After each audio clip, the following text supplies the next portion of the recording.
Watch Force and it's the God Seed? Wait, link me up.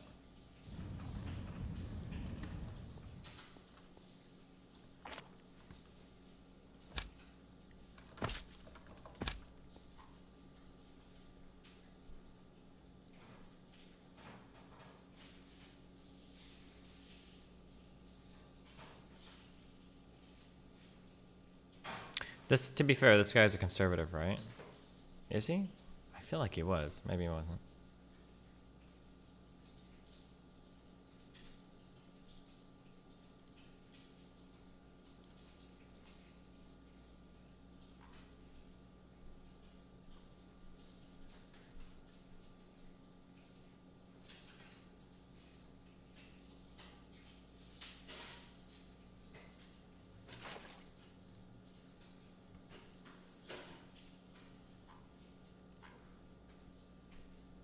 Wait, what is this guy's engagement? Watch Force and this could be the rent? Yeah, like me. This guy's getting like 100 to 400 likes on his tweets? Oh, this is 1,000, I guess. He's got over 300,000 followers, though. Jeez.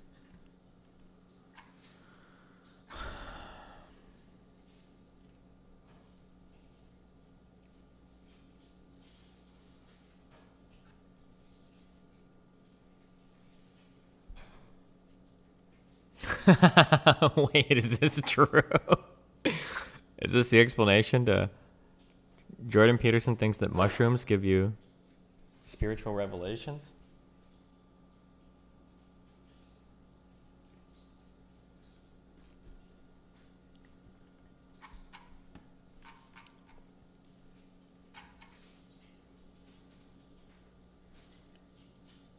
Alright, enough.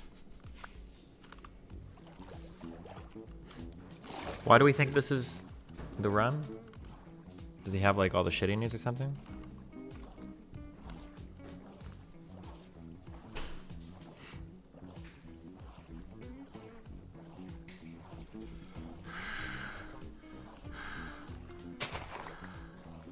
It might be any second, you know, because we fast travel. It might be any second.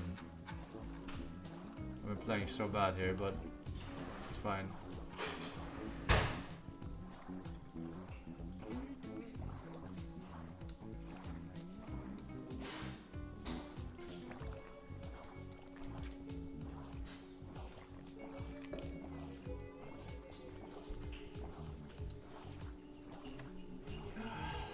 I don't know if I should throw, it kind of slows me down. I didn't see anything, but...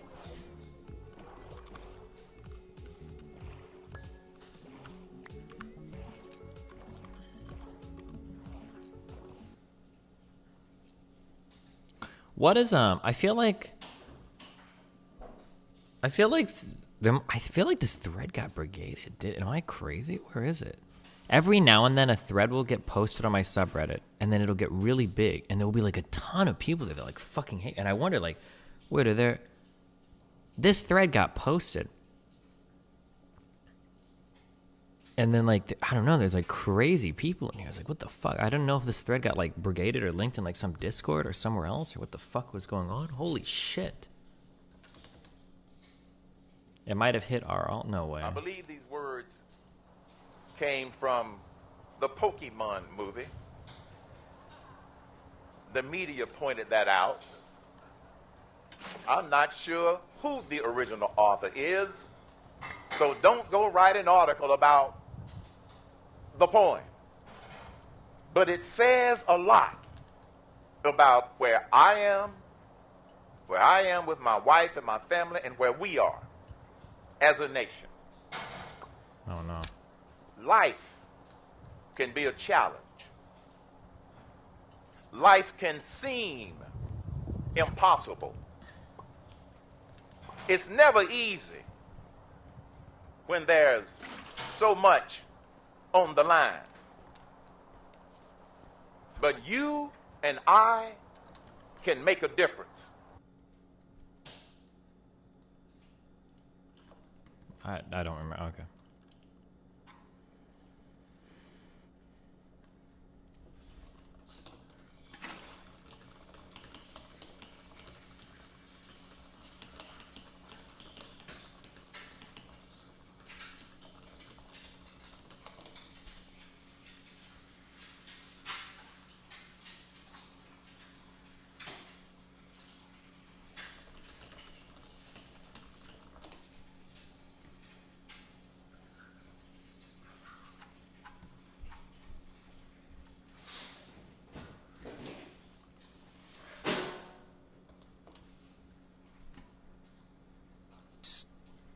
I can't possibly have babies because of climate change. You know. Right, which is nonsense. No, of But I course. do think it's crazy that I'm about to be 34 and I have no family.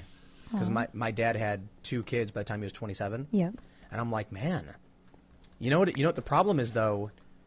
It's definitely not me. Mm-hmm. I think it's everybody else. Yeah. I can't possibly have babies because of climate Wait, what? change. There must be more to this quote. There must be more to this quote. Dude, I tried to find constellations for like 2 hours last night. I think my shit is fucked. I need to go find shrines. Oh no, I need to go make constellation paper. That's what we need to do. This looks AIDS as fuck. Do you think we have constellation paper in the other base? Key moot speedrunning clip. Wait, is he trying to do the speedrun shit? Oh no.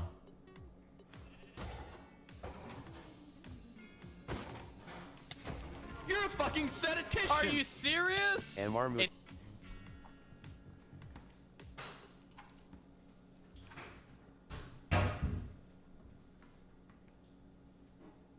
You can craft specific constellation papers with alter sorcery. How?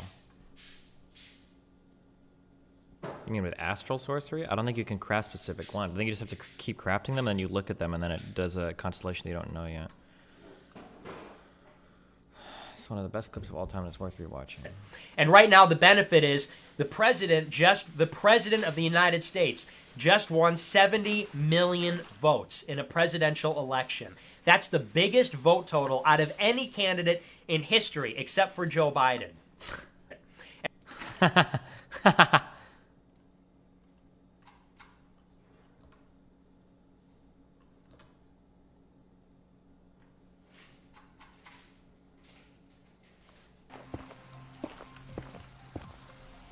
Explain what skill floor is to settle a debate. I mean, I've heard things in higher or lower, and I've heard things, I don't know, I've heard these terms used differently. My idea is that a high skill ceiling means that there's a lot of room, if you're a very good player, to showcase a lot of skill on a particular thing. That's what high skill ceiling means. In my opinion, a high skill floor means that even if you suck, the floor for how bad you can be is pretty high up. But I've heard people use that the other way around, that there's a low skill floor, meaning that even if you're bad, you can be good. But it makes more sense to me to think that, like, if the floor is high, even if you're bad at something, like, you'll still be up there. That's how I always understood it. But I've heard people use floor in the opposite way, that a low skill floor means that it's easier to play something. Right?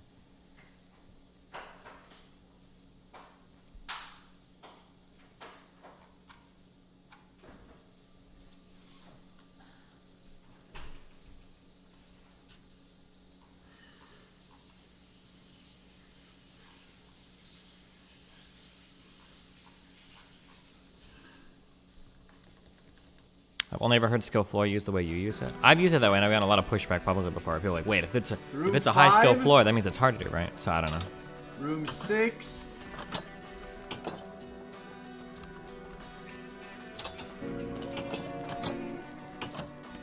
Fuck, Did you know that I've had already sex lost. twice in this month? It's fine, it's fine. That's the most anyone has had in my house except for my Go wife. back to the core. Like, if this is like the It's maximum like- skill you can get on a champion, nothing. it's got like a low skill ceiling, right? The best you could be is 70, losses. but it like 100 is like a really high skill ceiling. Like, oh my god, you could be that good.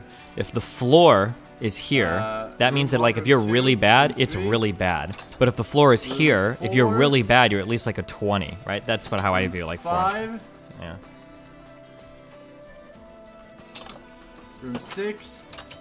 Okay, so it can't be here. Just making sure.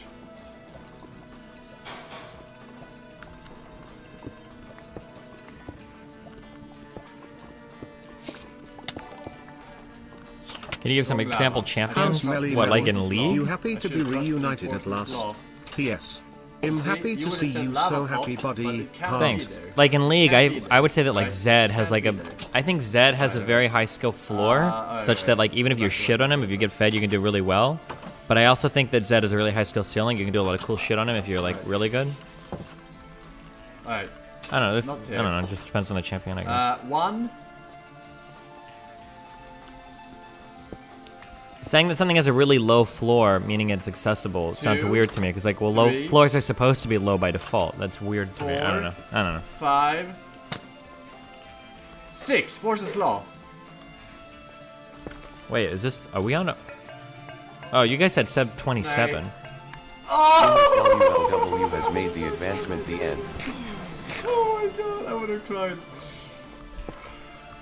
Wait, What is everyone hold your Crafting. horses. Crafting. Where's What my is crafting XQC's box? current time right I don't now? know. Fuck it. Let's make another one. Oh, it's not even Crafting. watching. 32.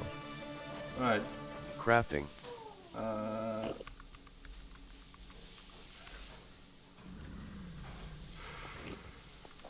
Don't look at me.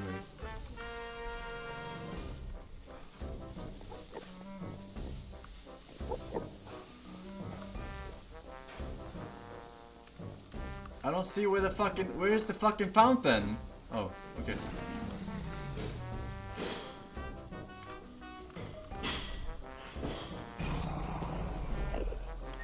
Don't shoot.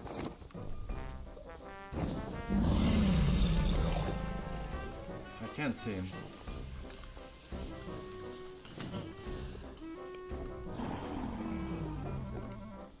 I'm not warmed up for this. It's cold. It's so cold, man. It's so cold in this country. I hate living in first world countries. I'm doing my English final research paper based on your housing crisis video. Nice. Any I'm not recommendations looking at for sources or an interview? Nope. D would be appreciated. Heart. Just Googled Scholar, man. That's all I do, damn. Crafting.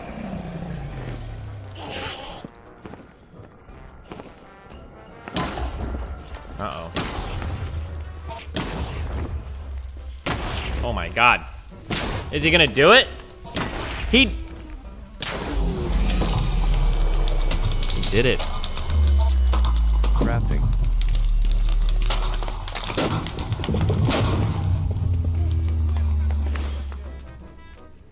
Wait, is he late on his timer? Or is... Did he already... He must have hit a segment or something? I don't know. Doubters? Motherfucking doubters? They just use in-game time? Oh. Pay up?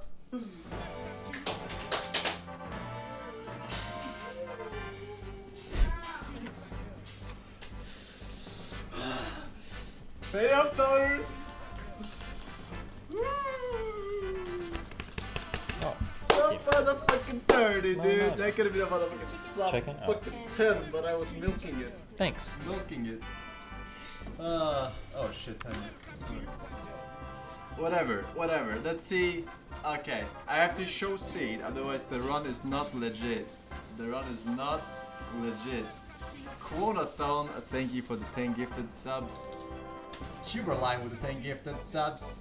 X-Cow 10 gifted subs. A baby, a triple. There we go. Look at these doubters. Paying up. Paying up. What is this music? Is this the Magic Zelda intro thing screen with music the for like subs. A Link's Awakening or something? Oh.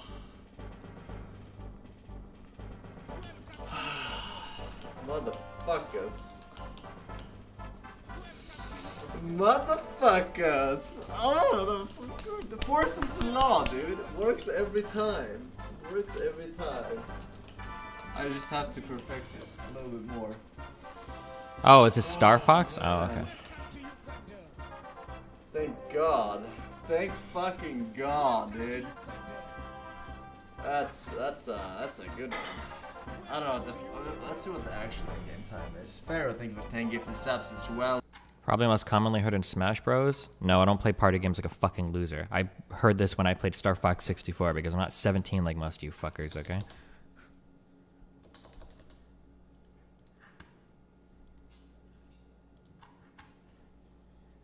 What is all this in here? You probably remember this from Star Fox. No, I remember it in the original game because I remember renting it every fucking weekend. Fucking Blockbuster, okay? Yeah, I am cool. Thank you. Agreed.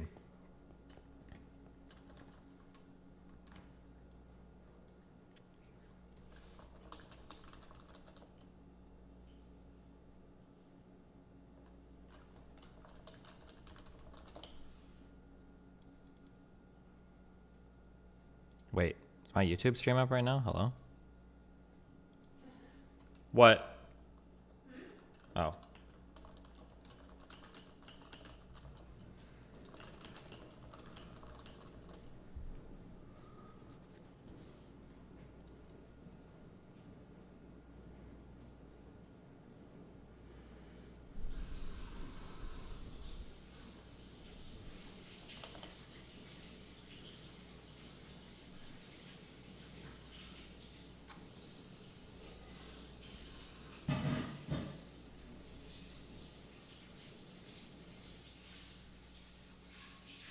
Oh, hello? I don't know why I don't know why my shit reset.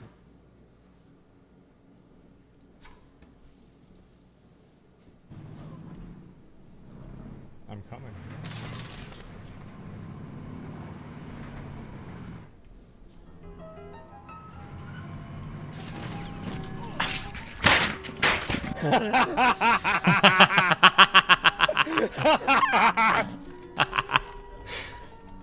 Oh shit. We already old clip, guys.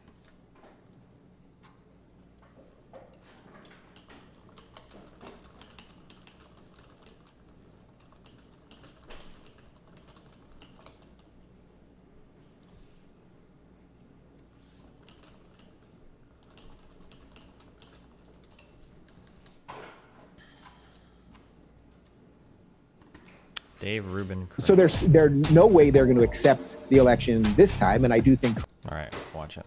I'm on 8. Trump's going to win most likely in a landslide. Trump is going to win, and he's going to win in a bigger way than he won last time. Sounds crazy, but Trump's going to get 30% of the black vote, and they know it, and that's why they're freaking out. I tweeted about a year ago that Trump's going to get 30% of the black vote. That's an insane. No one in their right mind would say that. Support was 15%. 15%. 15% approval. Yeah, I'm guessing it could be around 30%. I think that 30% is going to break very hard to Trump. That's not going to show up in the polls because they won't say it in the polls. All right. It's election day in America. These are fake glasses, and I thought today is the type of day because I want to connect with you. So you see what I did there? And of course, here we go again. This is Donald Trump. He's going to get the 18 Electoral College votes over there. This is Chris Christie. He's actually kind of making some sense there. Good things are happening, people. Make America great again. Dave Rubin is out in Los Angeles. What is it like in California today? Glenn, you see this? Yeah, I do. This is a big smile, Yeah. Glenn. We're gonna be okay, Glenn. Everything's gonna be okay. But it's looking good. But Glenn, I gotta show you something. I got a prop, my friend. And could you imagine only 4 years later, a man would have Are you putting it one on? of these? You gotta put it on. Looking really good tonight. Okay, yeah. It's all happening. It's all happening. I could probably end the live stream right there because it's all happening. It's looking good. It ain't over yet. But yes, there are a lot of people in full meltdown mode on the left. There's a lot of people rejoicing on the right. But I think everybody watching this at least can take a deep breath. The American experiment is going to continue. Tonight is an absolute pushback on the BS of the mainstream media. So this is all looking very good for Donald Trump. I've got some fancy tequila here and a nice big Death Star ice cube, and I hope you guys are drinking something or eating something good.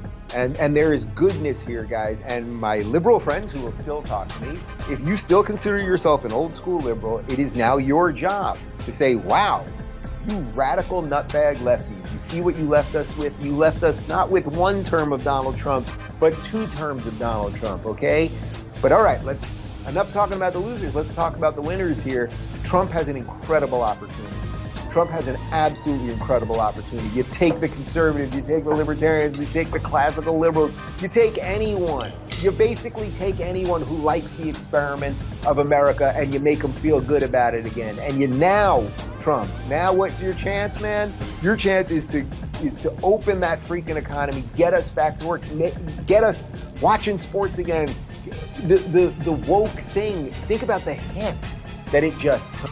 But this Trump win, it's a pushback. Wait, watch sports. Wasn't Obama the guy that called and opened the NBA again? Am I making that up?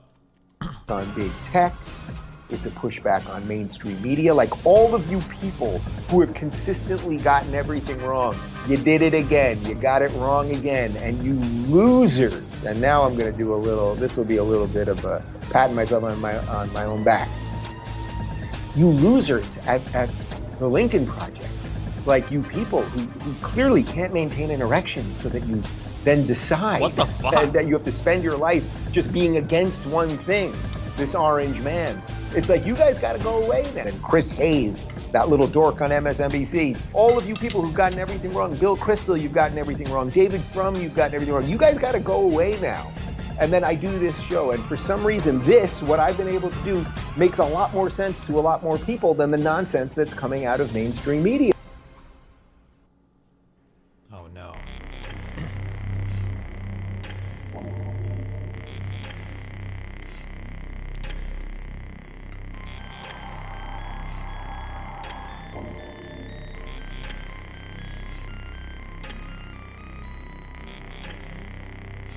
At Destiny, can you help me get my partnership back? Avillo SC. Avillo, you are legitimately deranged. You need to talk to a professional, you need to get on some antipsychotics, and I don't even have a partnership. Why the fuck do you think I would help you get a partnership?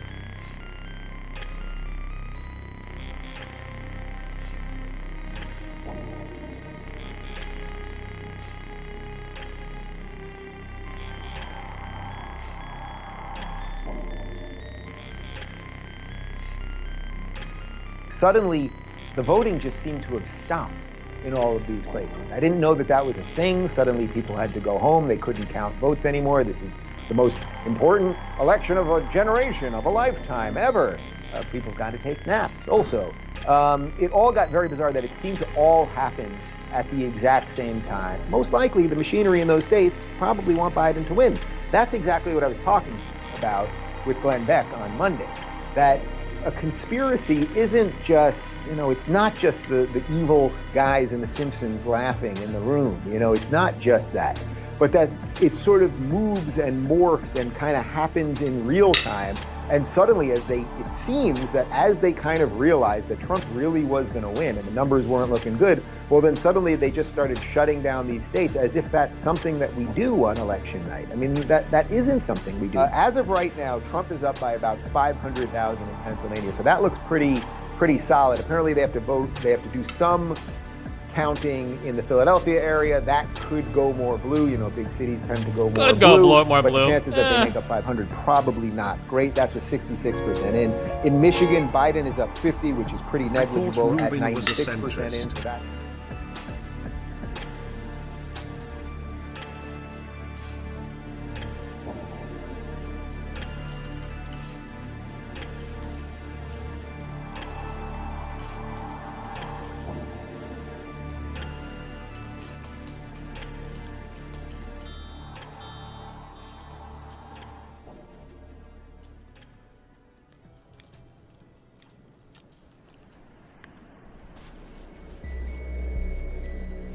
Why are we using so much GoldenEye music?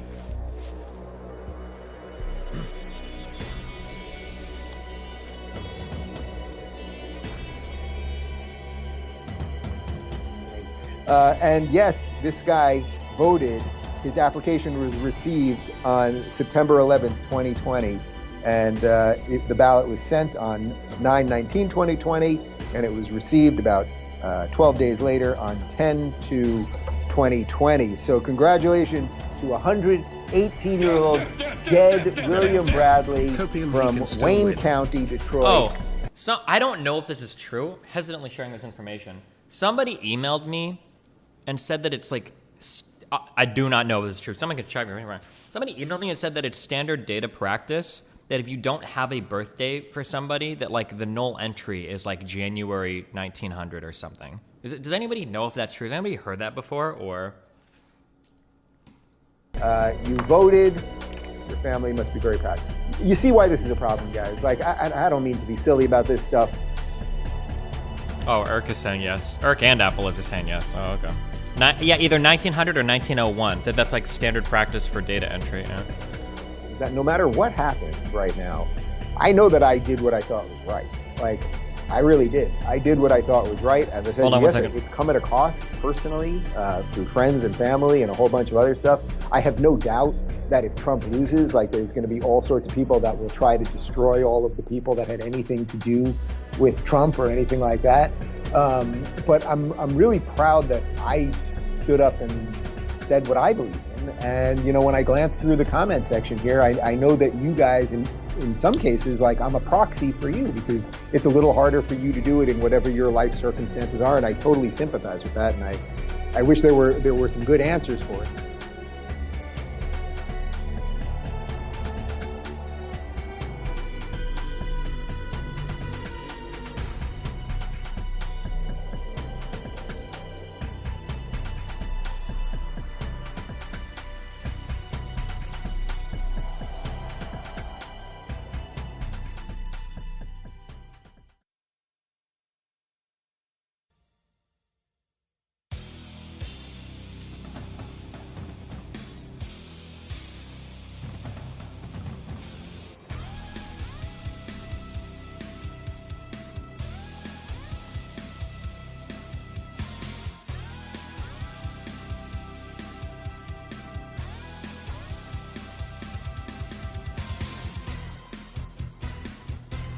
Now, I know a ton of people here in Los Angeles that secretly voted for Trump. And as I've been saying for weeks, I didn't know anyone that was a Trump person last time that voted for Biden this time. And I hear so many versions of that story from you guys literally across the country.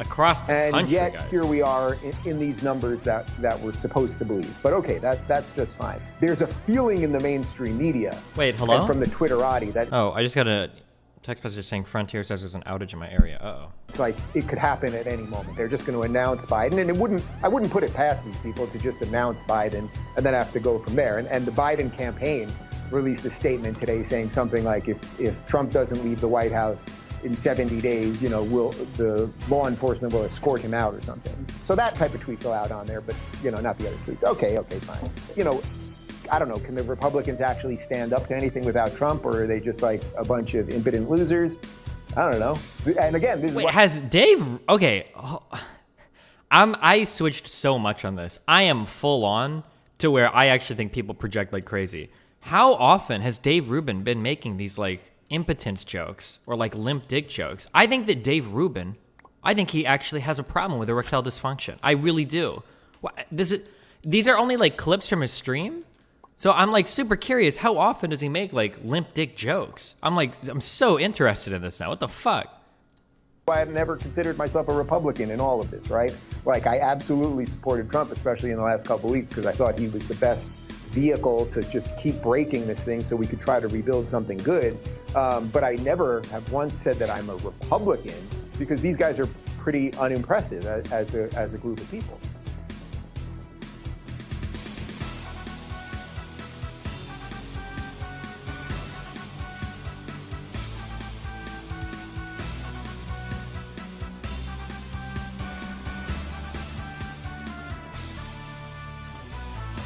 Good crystal stats don't give you more liquid starlight. Don't waste the good ones. I'm not wasting the good ones. I throw the smallest ones in there.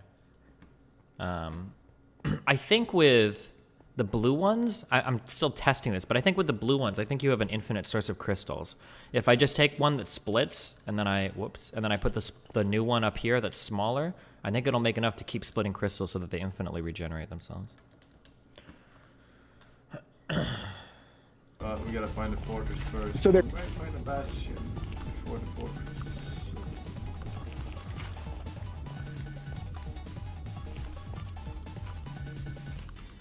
Who plays in F5 mode? Wow. We gotta find the fortress first, because we might find a bastion before the fortress.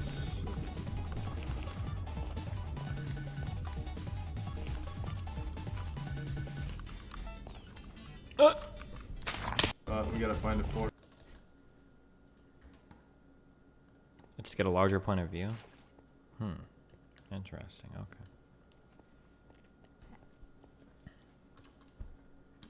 Okay. Constellation paper. Where do you actually get aquamarines at? I have no idea where the fuck these come from. Aquamarine shale. It's black added. It is found underwater in sand that is exposed to the sky.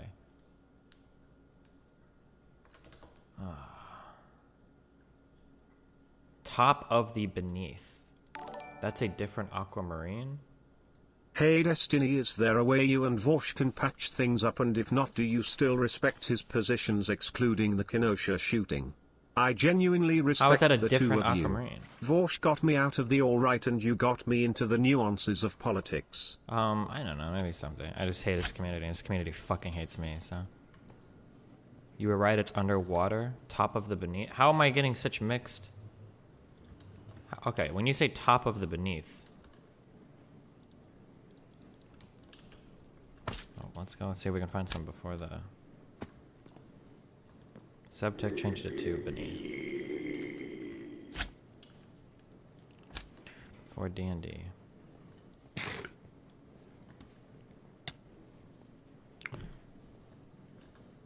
What does top mean? Do I just need to like dig up there and look for some, or how am I supposed to be able to find this? Wait, where's my dowsing shit?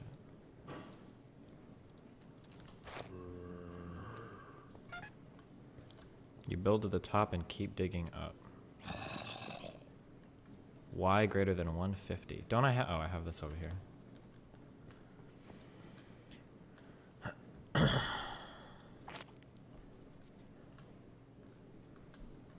It is below the top of the roof. Okay, well, we're looking. Nope. You said 150 and higher. Oh, wait, I have my infused crystal pickaxe now.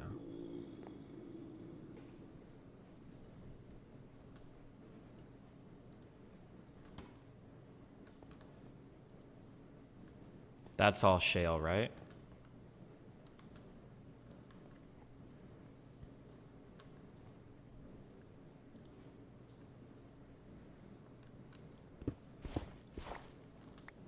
Oh my god, dude. These crystal tools. Check out this shovel. Wait. He didn't do it. Oh yeah, it's supposed to like auto mine everything. Close enough. Shit, fuck. Don't embarrass me in front of my friend, shovel. You gnome fuck! Can you hook me up with a name change please, sire? Also shout out to my boy Sean and big ups to my very good friend Liquid Richard. Wait, where is this? Email me. Fuck, dude.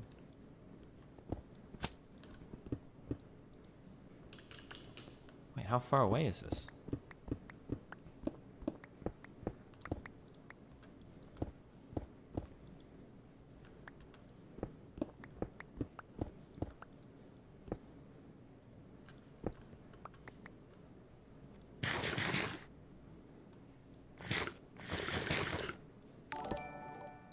There we go.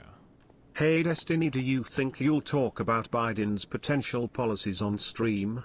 Maybe. Thanks for all your choice coverage, you rock. I only get one? Wait, does Fortune... I have Fortune 3. Does it not affect these at all? You still only get one per thing? That sucks. Is projection a real thing? I feel like I would never make fun of something I have myself because I would feel like a hypocrite. I feel like it would be so obvious. But yeah, it's definitely a thing. Yeah, I've noticed it a lot. I think dealing with streamers more has like pointed it out to me. Yeah.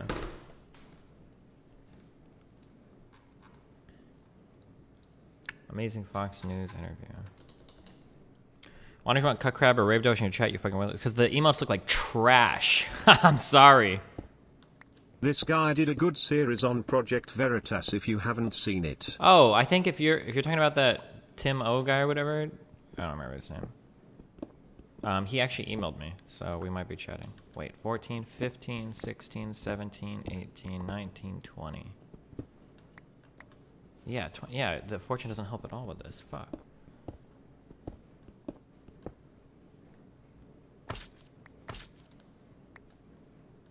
How do you beat this mod pack? I don't know. I kind of wanted to get all the achievements, but I think everybody quit, so I'm not sure. I don't know. Maybe we'll just do something else. Did I get my bet money? Not yet. Oh, Peach is here. Peach is a real one sometimes.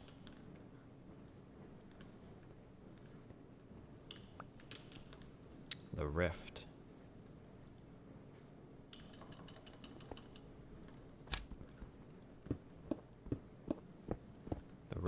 calls, guys. That is true.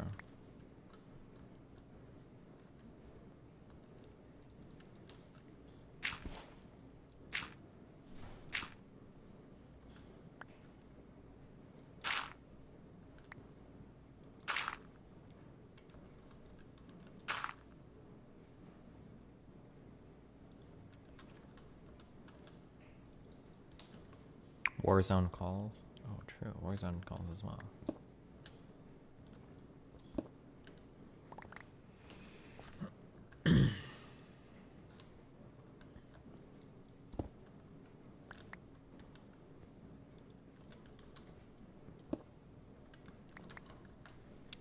Tutorial Island is calling.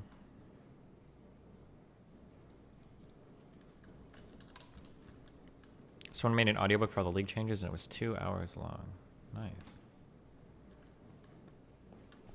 KSP2 is delayed until like fucking 2023 or some shit, isn't it? Wait, for my YouTube audience, do you guys get ads when you watch me on YouTube?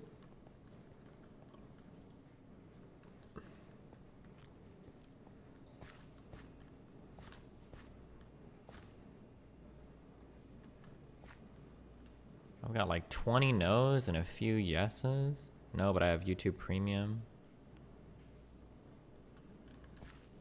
How are you all saying no? Started looking through my VODs and I noticed I get a lot of ad revenue on YouTube. So, but I didn't know that you guys saw ads at all. I'm like very confused about it. I don't understand. But okay.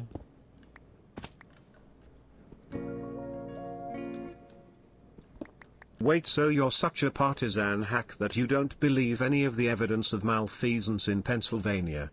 If Trump did this, you'd be having a meltdown. There is no evidence, mate. Wait till the court cases go through if you want. Give it a shot if you liked Factorio. I'm sorry, but there just hasn't been any credible shit yet. And I'm sorry, but like, I know there's no credible shit because if there was, Republicans would be screaming it from the rooftops instead of making all these vague claims or saying like, well, there was one person that fucking, they were 100 years old, blah, blah. We'd be getting like so much shit posted.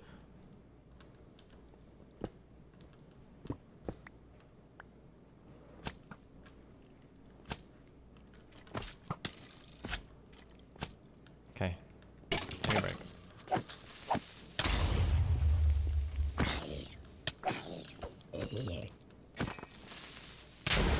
Wait, what is assorted quartz? Do I need all this fucking cobblestone? I don't think I do. Fuck all this shit.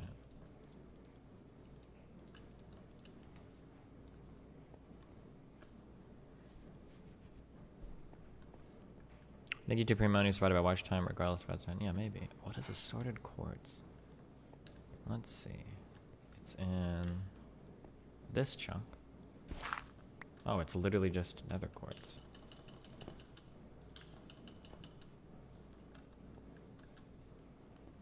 Oh, let's go down and find out. I think that guy was trolling. I don't know. I think it was a YouTube dono. Those guys are legitimately like... You wouldn't know my evidence. They go to a different school. True. Peppo K in 3. Peppo K in 2. Peppo K in 1. / bonus meme comfy dog. Hey Destiny, how's your day going? Much love from Ontario. I'm doing okay.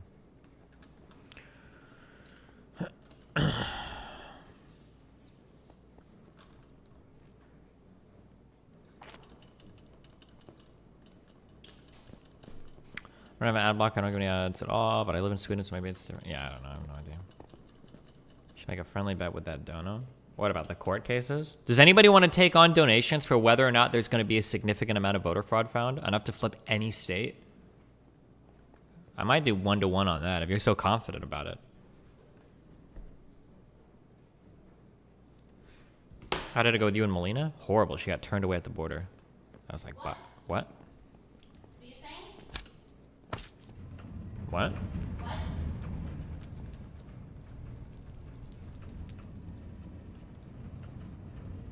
Shh, don't say anything. If you don't move, they'll go away.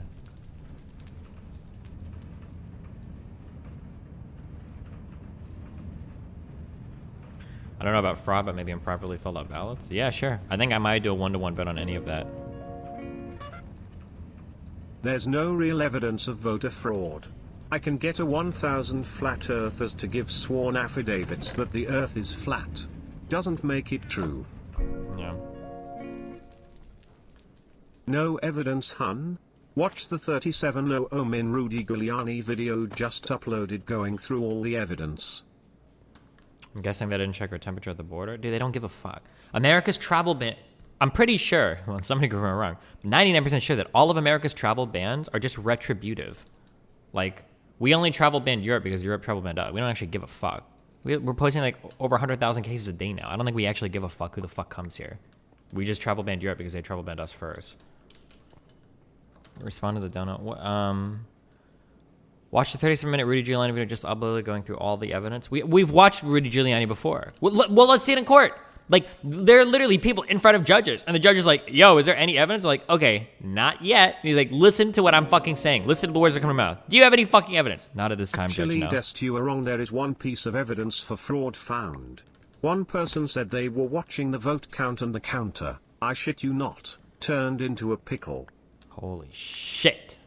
I didn't know that. Please, get in there. Fuck. Here's the Giuliani video. I don't have time to watch this. I have DnD in like 15 minutes.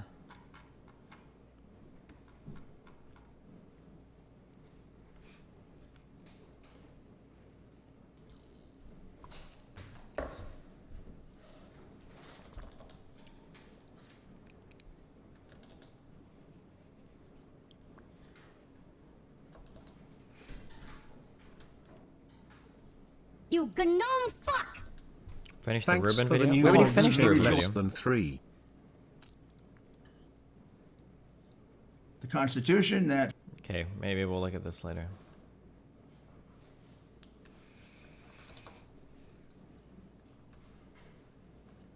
Read my previous message. Jesus Christ.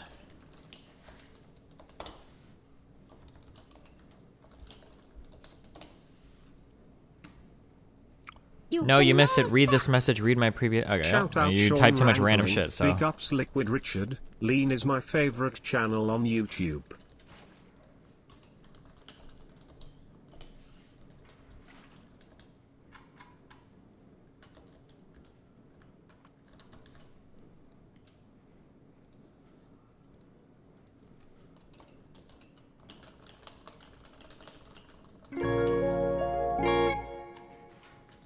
I'll throw down $10 that the Supreme Court will reverse some of the count-based Kavanaugh's earlier opinion. Assuming it no, gets there. I'm not betting on that. Fuck no. I'm not gonna bet that some votes get thrown out or some things are like, oh no, like you couldn't count these or whatever. No, fuck that. I'm sure there will be some amount of that. I'm saying I don't think there's gonna be enough to flip a single state, let alone flip the entire election. That's what I'm saying. Fuck out of here with that. Like, oh well, maybe a couple things. Okay, I don't give a fuck about that. You gnome. And that's not what Trumples think either. Why don't you answer me, Belzima? I'm worried about you. At least tell me how are you? I liked you very much. I do not disturb you. Quiet. I would just like to see you and I invite you to dinner pizza with me, wooden oven or whatever you like. Kiss. Good one. How as a country do we love on when one of the parties seems literally not give a fuck about democracy? I don't know, my dude. It's a rough one. Can you help me? What do you need help with? How do you open this? How do I open what? Here? Oh, wait. Usually it's on this side. Oh. I didn't see it. It's gonna be this, because you see how there's an indent around it? Yeah. Okay. There. Thank you.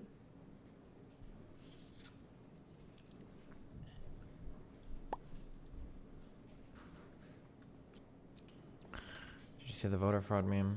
What? So we're with the Voter Protection Patriots, and I'm Rob, and this is Bill. Okay. Yeah. Now I'm John. See how easy that was? That's how easy it is to vote twice. Right. Voter fraud's a real problem in the country. Yeah, I know all about it. Have you ever seen any voter fraud? Yeah, me, I did it. You committed voter fraud? What'd you do? Voted twice for Trump. Really? 4 years ago, yes. Did you get in trouble for that? Yeah, I'm still on probation for it. Really? Yeah. Now, if I had voted for Hillary, I would have got a gold medal. But did you wear a mustache or anything? No, I went to 2 different places. I went to a different place. A different time. I voted Yeah. one time, like maybe a couple weeks later, try and vote at another place, someplace else. Because we need to know how you did it because we got to stop people from doing it. So is there any tactics you use that we can look for? You'll get caught, so. You'll get caught? I got caught, yeah. So the current system works because then we're wasting our time. So the system does work. Yeah. Because you got caught. Well, yeah. What advice would you give to people out there? Don't vote twice. Don't vote twice. Yeah, it's not vote twice. No, it's not worth it now. How many people voted twice in the last election? There's people who voted to come out for Obama for 8 times. Really? Yeah. Where did you hear that? We should look into that. Well, yeah. On Facebook? You saw it on Facebook? Yeah. I don't know. I'm having like a big crisis because I honestly thought it was like libs that were doing it. Yeah. So we're kind of on the lookout for people just like you who would try. Okay.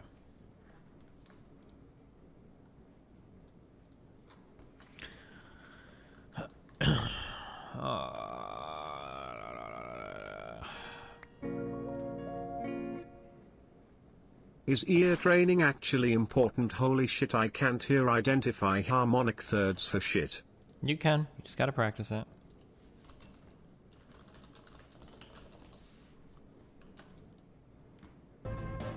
Alright, nothing there.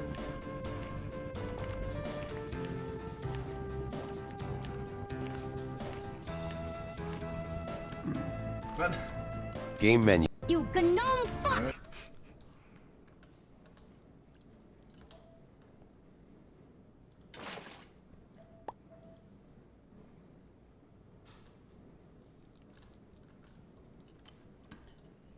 Game menu.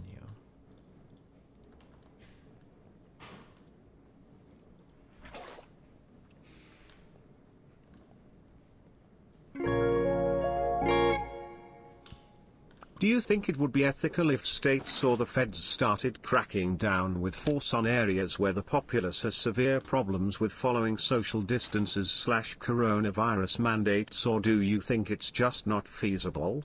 I have no idea if that would be feasible or not. I'm not sure.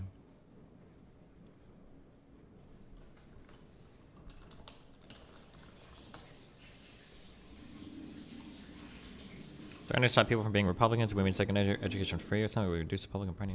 I mean, you gotta win people over by their beliefs, right?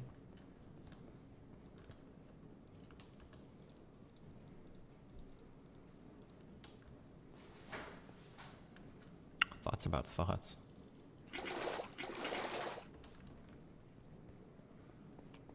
Is there any way in this game to have like something that automatically deposits liquid into a square without hurting the others, like from above? Like I've been using the floodgate over in that one area, but like, can I have like a hopper that drains liquid into this?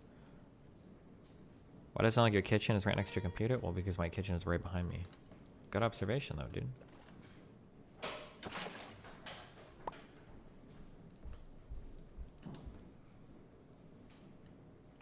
There is an astral sorcery item next tier. Wait, really? I'm on tier 4. Or do you mean like age 5 or something? Also, if I just make like 10 constellation papers, am I going to... Will it eventually like let me identify? So I tried to like I'm trying to find constellations, but here's like the problem that I'm having. I'm pretty sure it's not showing me constellations that I actually know about. What's up? Nothing. Oh, hi. So I can see like Avides and Armara, but when I look through my telescope, look, like this one, I know what this is because I've seen pictures. It's this one. Like it's not the one that I can identify. Like there's some constellation that looks like this. Hey buddy, love you and everything you do and share with us, even if it's just for yourself. But I can't identify it yet. Fuck. You have to connect the dots. No, this is not it. And then there's one other one that I can see here. This one too. But neither of these are the ones that I can actually identify right now. Which is like really annoying. So I know which two these are.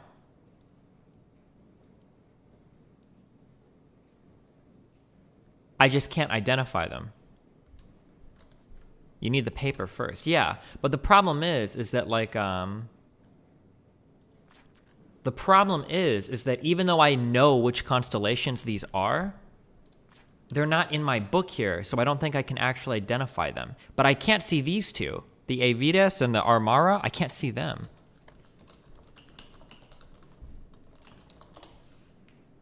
Whoa, hi. These are falling off.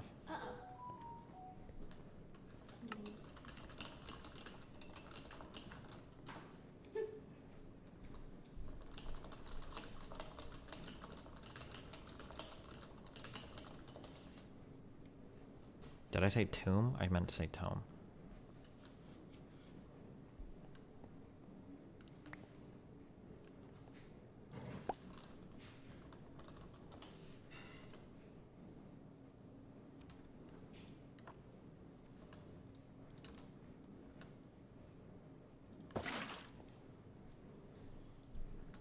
In Septec, you have to make all the papers first, then you can mark them in your telescope. I just think it's weird that I have the ability to see... I can see like 2 constellations in the sky, but they're not the 2 that I have the papers for, so I can't actually do anything with them. Which is kind of annoying.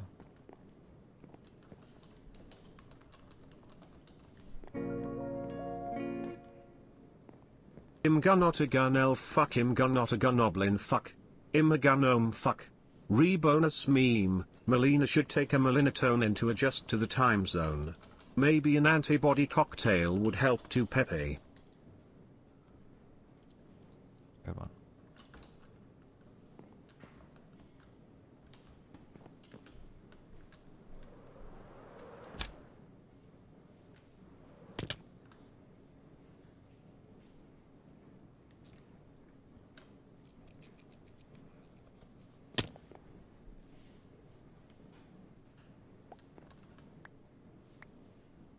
You hours are drawn. Oh. Wait, do you have,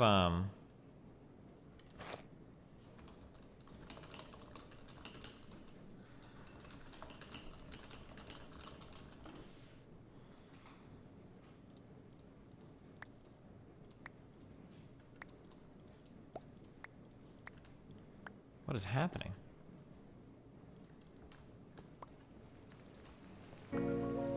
I think I only have one that you don't have. I'll be back. Can you explain Central American politics for my school assignment? Thanks. You're Yeah, a sure, real dude. bro. In Central America, they have political people. Those people do a lot of politics. Also, a lot of the citizens as well do a lot of politics. It's a very political region of the planet.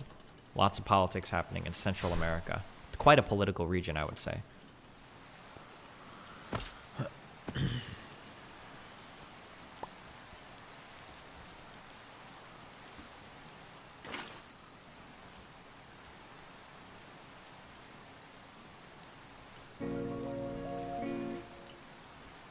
Don't let Moot blind any more people or kill any more horses today.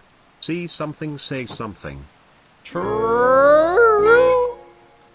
Sorry. Did you see this meme criticizing the US while committing genocide in their own country? Who let them on the Human Rights Council? What a fucking joke. Wow.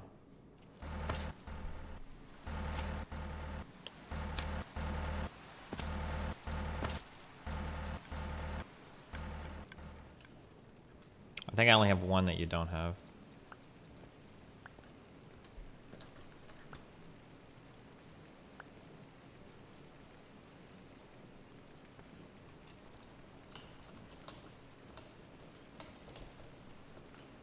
What's your experience with a loft apartment? It was okay.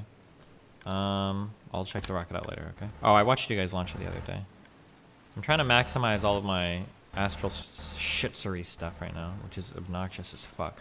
God, the documentation on these mods is non-existent. Holy fuck. I spent like an hour last night. No, I spent like 2 hours last night just looking at my telescope trying to identify constellations. But then I realized that if you can identify it, there are like stars that jump out at you. Then I realized that the only stars that are jumping out at me are stars for constellations I don't have yet, and I don't know why it's like that. I think that a lot of the progression of this game is fucked up if you're on a team with somebody that progresses you, because there's a lot of things that I think you have to do individually in a mod pack. Do you think that well, Yes, in your I do. opinion, do you That, like, think you have to that do it on your ferrets own. are actually the greatest It's based on the animal? moon cycle? Bonus meme skin I don't know if ferret that's lol. true or not. No, I don't think. No, it's not based on the moon cycle. No, you're wrong. Actually, I think it's just fucked because the same two that I just saw in the sky today are the same two that I saw before. I think that the problem is that you can't just get achievements from people. You have to like progress on your own, and when you share the progressions, it fucks things up because it's not meant to be progressed that way in the actual mods themselves. I think that was complicated, but fuck. I wonder if.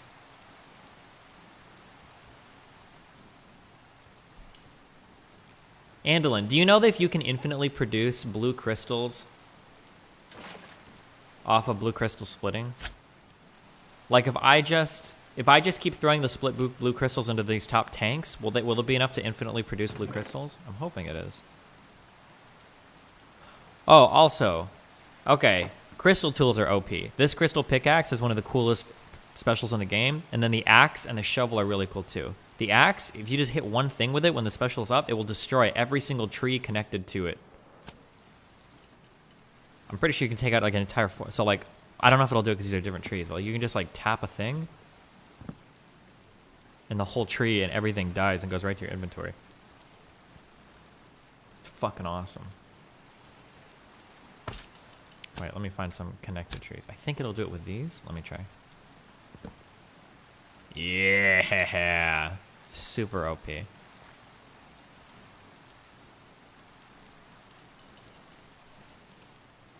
And then the shovel as well. If you infuse the shovel, will mine every connected block as well. So if I need to get like sand, so here's sand, I just have to tap it, and then all this sand is mine now. These are good investments. Have you seen the new memes from Trump's lawsuit in Arizona? Nope. We'll wait till they pan out though. It's his goddamn American right to file as many lawsuits as he wants, I guess.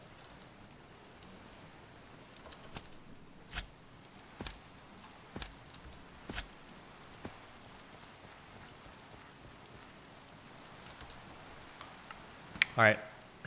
Okay, I love you guys. My YouTube audience. Try it at the Dark Forest. I thought about that, actually. I love you guys very much. You guys are about to get some DnD. Are you going to get a PS5/XSX? Actually, you know what? We'll wait a little bit. We got 5 minutes. Wait, this is awesome. Am I getting a PS5? I'm not sure.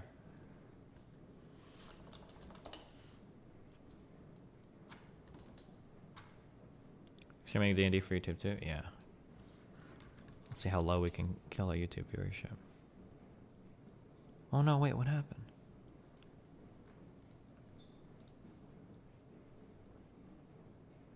Mel, why would you send me this picture? I can't see shit.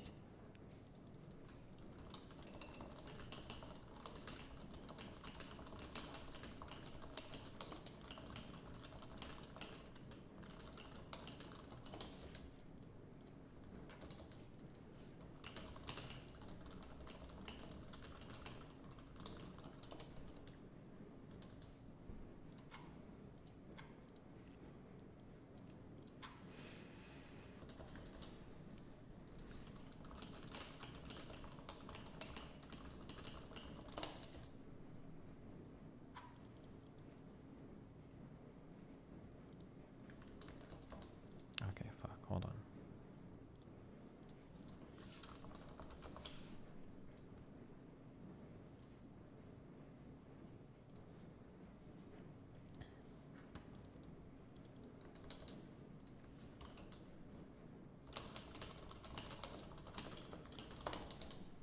All right. I love you guys. I'm switching over to D&D. Good luck.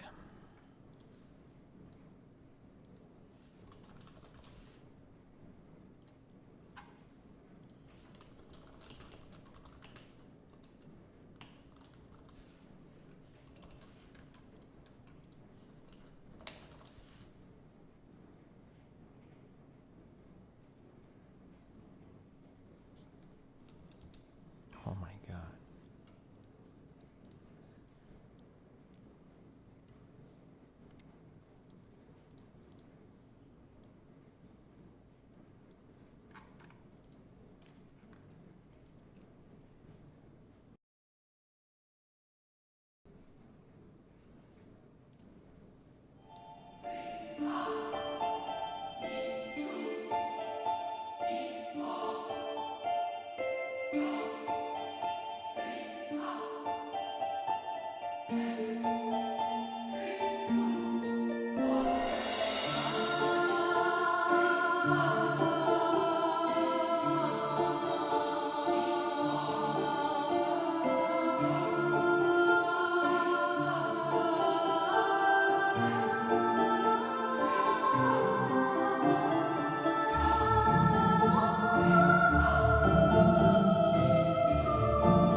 Hello, everybody, and welcome to Tombs of Scoria. I'm Corby. I'll be your DM for the evening. We have a great show for you. We have had a couple of weeks without one, so I am super prepped for everything that we might need.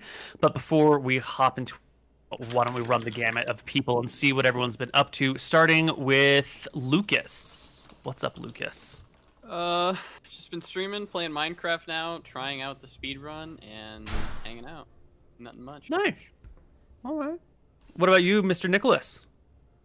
I got a new chair, which, for those of you who've been watching Neil's shows for the last 4 years with me in it, will appreciate knowing squeaks. So that's nice. I've been playing Total War Warhammer too. Neil, you need to get on that. I'm telling you, it's so good. I picked really up is. XCOM again. Sorry. It's a lot better than the first Warhammer Total War. You should give it another go. Okay. Maybe. Maybe when I finish Long War 2. Other than that, nah, fuck all. Nothing. Yeah. Nothing. All right. Nothing. Oh, well, we're in full lockdown again, so I haven't left the house barely in like 2 weeks. I hear you. What about you, Steven? How's that streamer life? Just chilling. Things have been pretty crazy, but yeah, we're seeing how all things resolve, I guess. Yeah. Yeah. At least the fires are over. Mostly. Well, what depends on the fires you're talking about, but the physical ones are over. Yeah, a whole bunch of new ones are starting. But, yeah. All right. Where last we left our party, we were in the capital. You guys had been talking about where you wanted to go, what you wanted to do, and I believe you settled on Vlad Ormor's tomb in the Draken Waste. Yes. That's correct. Right. So let's talk a little bit of history on this, because you've been chatting with Clurtus, and he's needed to give you some background on what's going on. So he will tell you the story of the Crusade of Vlad Ormor. You're going to need to zoom way out on the map to like 50% or something to see what I'm about to show you. Vlad Ormor, in the year, somewhere around the year 500, brought together a group of about 1,000 dwarves out of the western part of the Hemdorkas Hills, way over in Eridon, which my arrow is pointing to, if you can see. Yep. These dwarves went on a crusade all the way through Eridon, down through Matava, across the Voden Plain, and settled the 3 free cities, Gold Hill, Roxas, and Drunsbar. These 3 cities that I've circled on the map have no connection to anyone else. They're completely independent, and one of the only places that are truly independent. I think the map is missing on stream. So these 1,000 dwarves came through here. They lost some people in Matava when they had to fight the big green dragon there, which we can talk about another time. They picked up some humans in the Voden Plain, lost a few more dwarves along the way, had to fight the warlords. Finally settled in Gold Hill. After a couple years in Gold Hill, some of the dwarves wanted to move on out, check out the rest of the mountain range, because there's probably other great deposits around. So they left Gold Hill, leaving about half the dwarves behind, went through the Laconish Highlands, skirted the Elven territory here, where they picked up some halflings and humans, battled with the elves in the woods. Vlad Ormor himself died on this stretch of the journey. His son took over, brought the rest of the population to Roxas, and then about 20 years later, some of the remaining people made their way to Drunsbar. That's more or less the short version of the story of Vlad Ormor. He is a significant figure in history, having settled these 3, or responsible for the settling of these 3 free cities, which have been important to the area and important for industry and mining. His tomb, as we've mentioned before, is said to be somewhere in the Draken Waste. And you have been fortunate enough to be next to the Queen, next to, what's his name? Clurtus, who have been able to find out the exact location. Well, that's helpful. It's very helpful, because it's sort of a mystery where it is out here. But the Clurtus will tell you that the Queen has worked a little bit of political magic and gotten the location from a wizard of some repute who used an invisible stalker spell to search the Draken Wastes in search of this tomb. You found the location more or less exactly. We should describe the Draken Waste. The Draken Waste is like a flat desert but it's got these like big rifts in the ground that crack it apart. And the rifts can be, you know, a couple feet wide or dozens of feet wide. And they drop maybe 50, 60, sometimes 100 feet down into the ground. So it's these like really narrow canyon walls below a flat, barren desert. And it's down in these canyons next to the rounded mountain, which is how the Invisible Stalker described it, that the tomb is. It's the crack closest to the rounded mountain. However, the tomb of Vlad Ormor has one more problem with it. Its construction is a little bit of a legend because it was made with a very special lock on the front door. The front gate to it, which it's been described more as a gate than an actual door, is made with an unusual lock of dwarven design that prevents it from being picked or opened via a knock spell. And it is the key to this gate that you need to get first. The key is known to reside in one of the 3 free cities, and no one's quite sure which one, but one of the 3 free cities. It's never the first one, so it's the second and the third. So that's Gold Hill, Roxas, and Durobar. Druunsbar. And so something you didn't mention in your little tale of Vlad the Crusader here. My sources tell me, and I'm no expert in history, Cletus, that not all the dwarves have such fond memories of Vlad, and that it was, in the early years, amounted to somewhat of a slave state. Is that true, or is that just vicious rumors? Well, that is somewhat true, yeah. I believe the people that he left with were predominantly enslaved dwarves on his crusade, among with some other free ones. I can't speak to the human population, but I assume if they're enslaving dwarves, and they probably enslaved humans along the way, maybe that's the human population there? Not now, at least. It seems that they're all free individuals at this point in time. Yeah, but are we going to run into any trouble going around asking about the key to Vlad's tomb? Oh, absolutely. If it's still there, no one's going to want to give it up. I would assume it'd be with one of his descendants, correct? Do we know which city they reside in? Well, let's see. Vlad himself founded Gold Hill. His son founded Roxas, and it's not clear who founded Druunsbar. Some of the other people that left Roxas, mostly humans and halflings and half-elves at that point, and a few dwarves went to Druunsbar. Most of those dwarves then came back to Roxas once Druunsbar was settled. It wasn't to their liking. And did Vlad's son build his tomb, or was he constructed many generations later? Originally, he was interred in Roxas for about 20 years.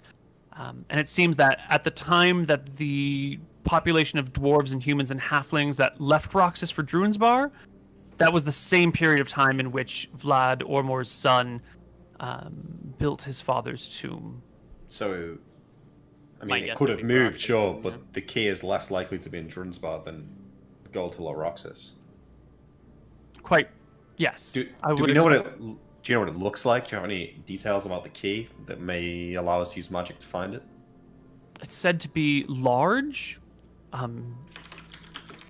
metallic. I think it's somewhere. He shrugs. I don't know if it's make, but whenever it's talked about in the few stories that it is, it's mentioned as like a large, heavy key. So I would expect something on the order of 10 pounds at least. Interesting. And the lineage of his son, does that reside in Roxas as like leaders of the town still? His descendants led the town for generations, but they switched to a council-style rule instead of a Thane-style rule due to their strangely mixed population. Roxas has many humans, halflings, and half-elves, even a few gnomes living in it. And a descendant, I would assume, is on that council. I would assume so. What's the most defended city of the 3?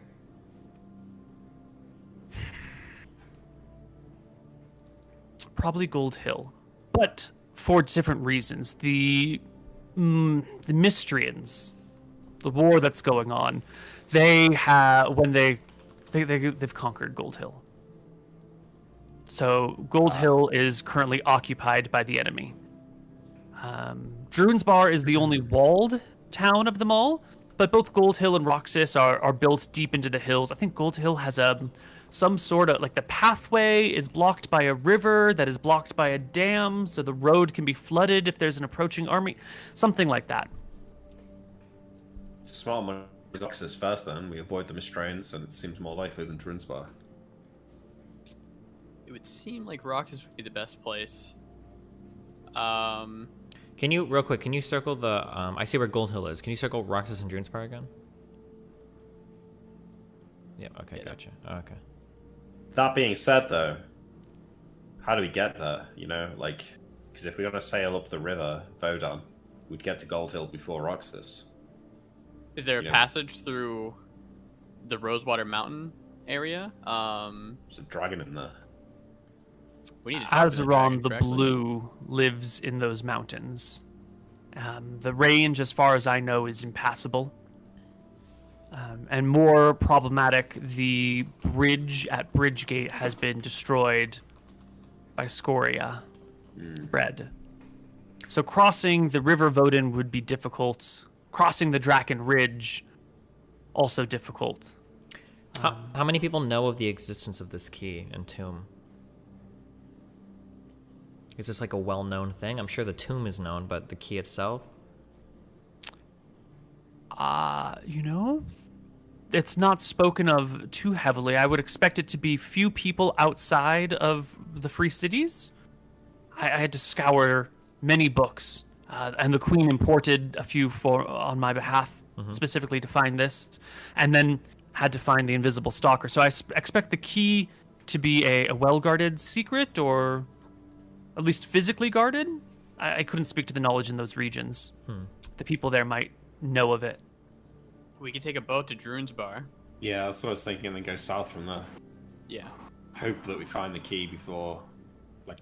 What's before our we plan have to search fight for the Gold key? Hill. It feels like if we go around asking questions, people are probably going to get very suspicious very quickly, so we're not going to be able to investigate that way. Anton, can you cast Locate Object? I believe I can, but I need a very intimate. Yeah, we have to actually hold it. We're not, or see yeah, like I a need picture very- at least. yeah. Or see it, yeah. Maybe I what we wonder could if there's do. a library, perhaps, in Druinsbar, or something like Maybe. that. You also have, this is a more grandiose plan. You have your Hat of Disguise. Maybe somehow, if we see a council member or someone in their entourage, you could go about asking questions that way without raising suspicion. Bit more risky, but something to. That could work. We could also, if we could pose as historians or something like that, we could perhaps justify asking questions enough maybe to get... and maybe see a book that describes the key. Enough to let us cast the Locate Object spell. Does Locate Object work that way? If you're made familiar with something by book, you can locate object on it? If you've got an accurate depiction of what it looks like, it should work, right? Let me link it 100%. Quibi was shaking his head, so I'm not sure. Yeah, you're gonna need to have seen it or handled it. I think. Alright, okay. Then the Hat of Disguise might be the best way to do it. Somebody knows what key is. Yeah, but I mean, let's be reasonable. Like, I can't obviously just disguise and walk up. It's like, hey, where do we put that key that goes to the tomb?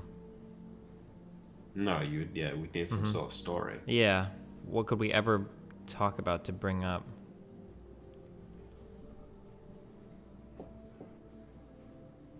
It says it requires an accurate mental image. So just for, I guess, argument's sake, say we found a book that described a king's helmet or a king's crown to a T from a historian. Would I be able to cast Locate Object because I have the mental image of the key? If it was accurate enough, maybe this would even need a roll to like. I mean, if it was accurate enough, if it had like description and pictures that were like perfect, then maybe. But I think the real problem you're going to have is that nothing is ever described perfectly in books, and then your interpretation is always going to be slightly off. Yep. Okay. Just curious. How are we gonna have reason for asking about the key? Why don't we head to Drunesbar and see what the lay of the land is? We could just have an initial story for why we're there, and then we can formulate the details of the plan once we're there and we know kind of what we're dealing with. We had like a broad cover story for why we're in the area. You can always just be hunting again, right? I mean, it's a free city. We don't really need a reason to be there, I imagine, right? We could just be traveling through. It's not like people are going to interrogate us. Maybe I mean, there's they'll even cool definitely stuff to go interrogate by, you I as don't to know.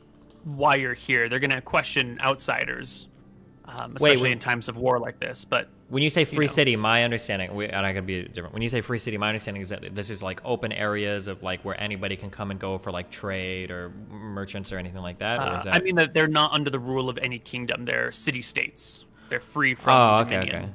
Gotcha. Okay. Should still be chill though to be there. It's far away from the war, Drunesbar. Yeah, Drunesbar is pretty far away from the war. Gold Hill has been conquered, so maybe the people of Roxas are eyeing some suspicion, but, you know, this forest right here is the border of elven lands, so for Mystery to come and conquer Roxas, they'd have to fight the elves first. Maybe Roxas is pretty chill. Who knows? Drunesbar is definitely far, far away from everything. The only thing they might be involved in is the Kuban civil war that's happening at the same time. Do you think it'd be beneficial for us to bring like 16 +1 swords with us, and maybe we could even trade for some mithril gear? My argument would be Roxas maybe is interested in trading since Gold Hill was taken over. Maybe they need to arm their. There's no reason not to, but Mithril's not a substitute for magical enchantment. Yeah, we're just never gonna use these +1 swords. Yeah. You know, another thought about the key is, like, Drunesbar is the most well defended. It's the furthest away from the hostile kingdoms around them, and it's the furthest away from the tomb itself. So if you're going to try and hide the key in one of the three cities, I think Drunesbar would be the most... make the most sense, right? Yeah, my only thing is they might not be trying to hide the key. It might be like a family memento, and that would be passed down, it seems like, within Roxas. If that's the case, though, I feel like it's not going to be a huge secret about like where it is. Like if it's like some sort of finding the memento that gets passed down through the ages, you know, they might be openly talking. It about might be like displayed above like the council's table or something. Yeah, like legitimately. So we go to Drunesbar, maybe we'll hear something about it. One thing that Tyrael can always do is he can always use a disguise hat, go around asking questions. True. Disguised. The only thing it would do, it might let them know that people are asking about it, but they wouldn't know who. So. I mean, I can also ask questions and then wipe somebody's mind right after asking it. Yep. Yeah. Okay. I don't think we have anything else to go on. Where is the tomb again? It's where the thing is. This thing right here? The closest crevice to the rounded mountain is the description the Invisible Stalker gave back. Yeah. Okay. Is the location of the tomb known, or is that something that took? He said that took a lot of work to find out. It took a summoning an air elemental to search gotcha. the whole of the Draken Waste.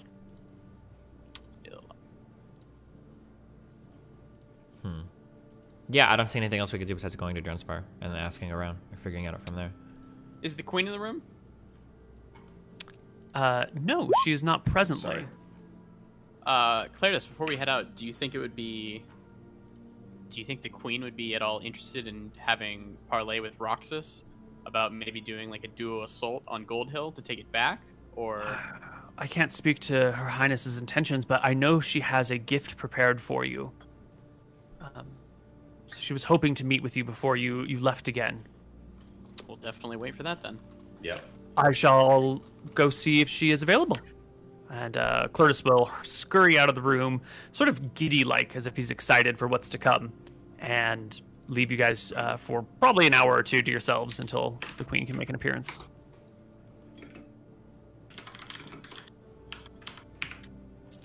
Another long trip on a boat, then.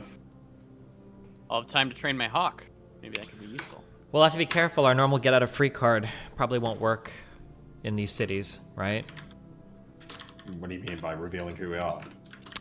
Well, we had a pardon essentially from Yeah. the crown for if we'd gotten into any serious trouble in these lands, but in the free cities, if we get into trouble, we're not going to have any sort of assistance, probably. We're stronger now, though. I'm sure that there's not many in these cities that could stand up to us if it came to them. Maybe, hopefully not. I mean, we're not about to be just slaying armies, though, right? No.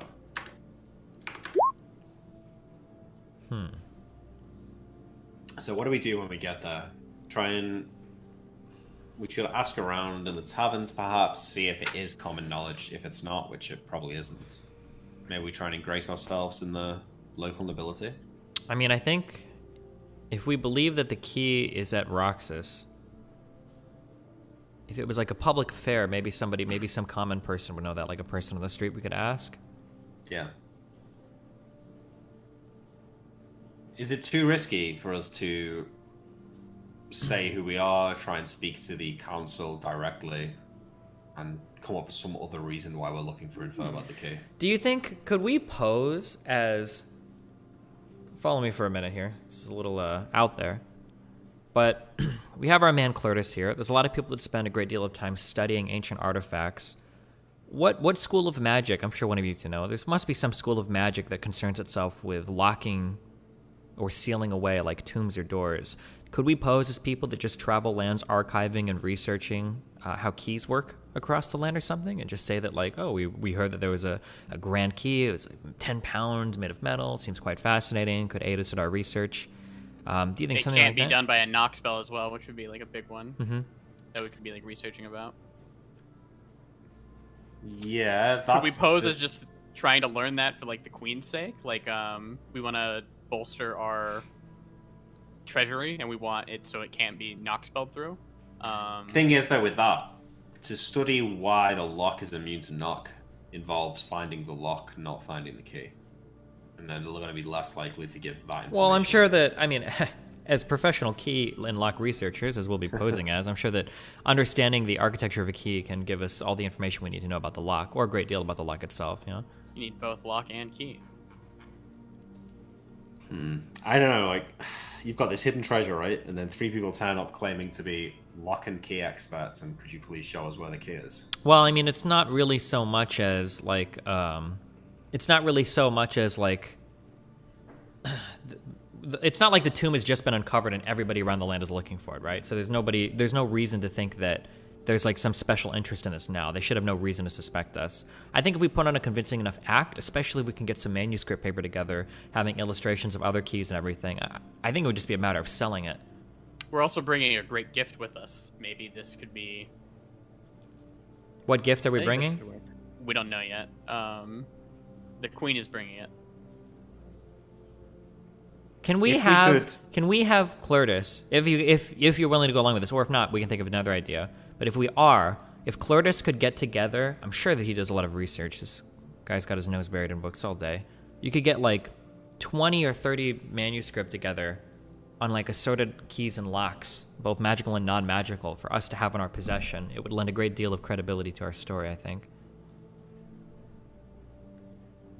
Like actual locks or just manuscripts of them? No, manuscripts of them, so that it looks as though we've done research and we're compiling research and everything on these types of things. Yeah. What kind of people live in these cities again? It's all sorts predominantly of... mixed dwarves in Roxas, but there's, well, I shouldn't say humans, dwarves, half-elves, and gnomes. Okay. And some halflings. Roxas is a very mixed city. Instead of being experts on locks, what if we're experts on dwarven engineering? And we've heard about this lock and key and it being so unusual and immune to lockpick and knock spell. So we want to catalog that as part of our... It's just less specific, right? Like, how many groups of traveling lock researchers really are we're there? here for great dwarven engineering, and this is one of the greatest like pieces of engineering they've ever done. A lock that's immune to knock. I think that makes more sense. Or I think we it's could better. do that too. Yeah. It's fine. They're both fine. What if we got there and they decide not to show us that, but they have other great feats of dwarven engineering as well that they'd rather show us? Do we insist on seeing the lock? Yeah, we go along with it. We try and isolate the head honcho in a conversation on our own, and then I'll use magic to try and convince them to our side. We play along. If they say like, "Oh, we're not willing to show you that," then we know they have it, right? Or like for the most part, we can assume that they'd have it then. If they say, "Oh, well, we don't have that," then it's like a 50-50 they do it. What if, as well, Tyrael, you were to wear the hat the whole time and disguise yourself as a dwarf? Might make them like us more, give us more reason to be doing it. We could just be your advisors, your bodyguards. Well, it is possible. I kind of wonder if they'd look down on me.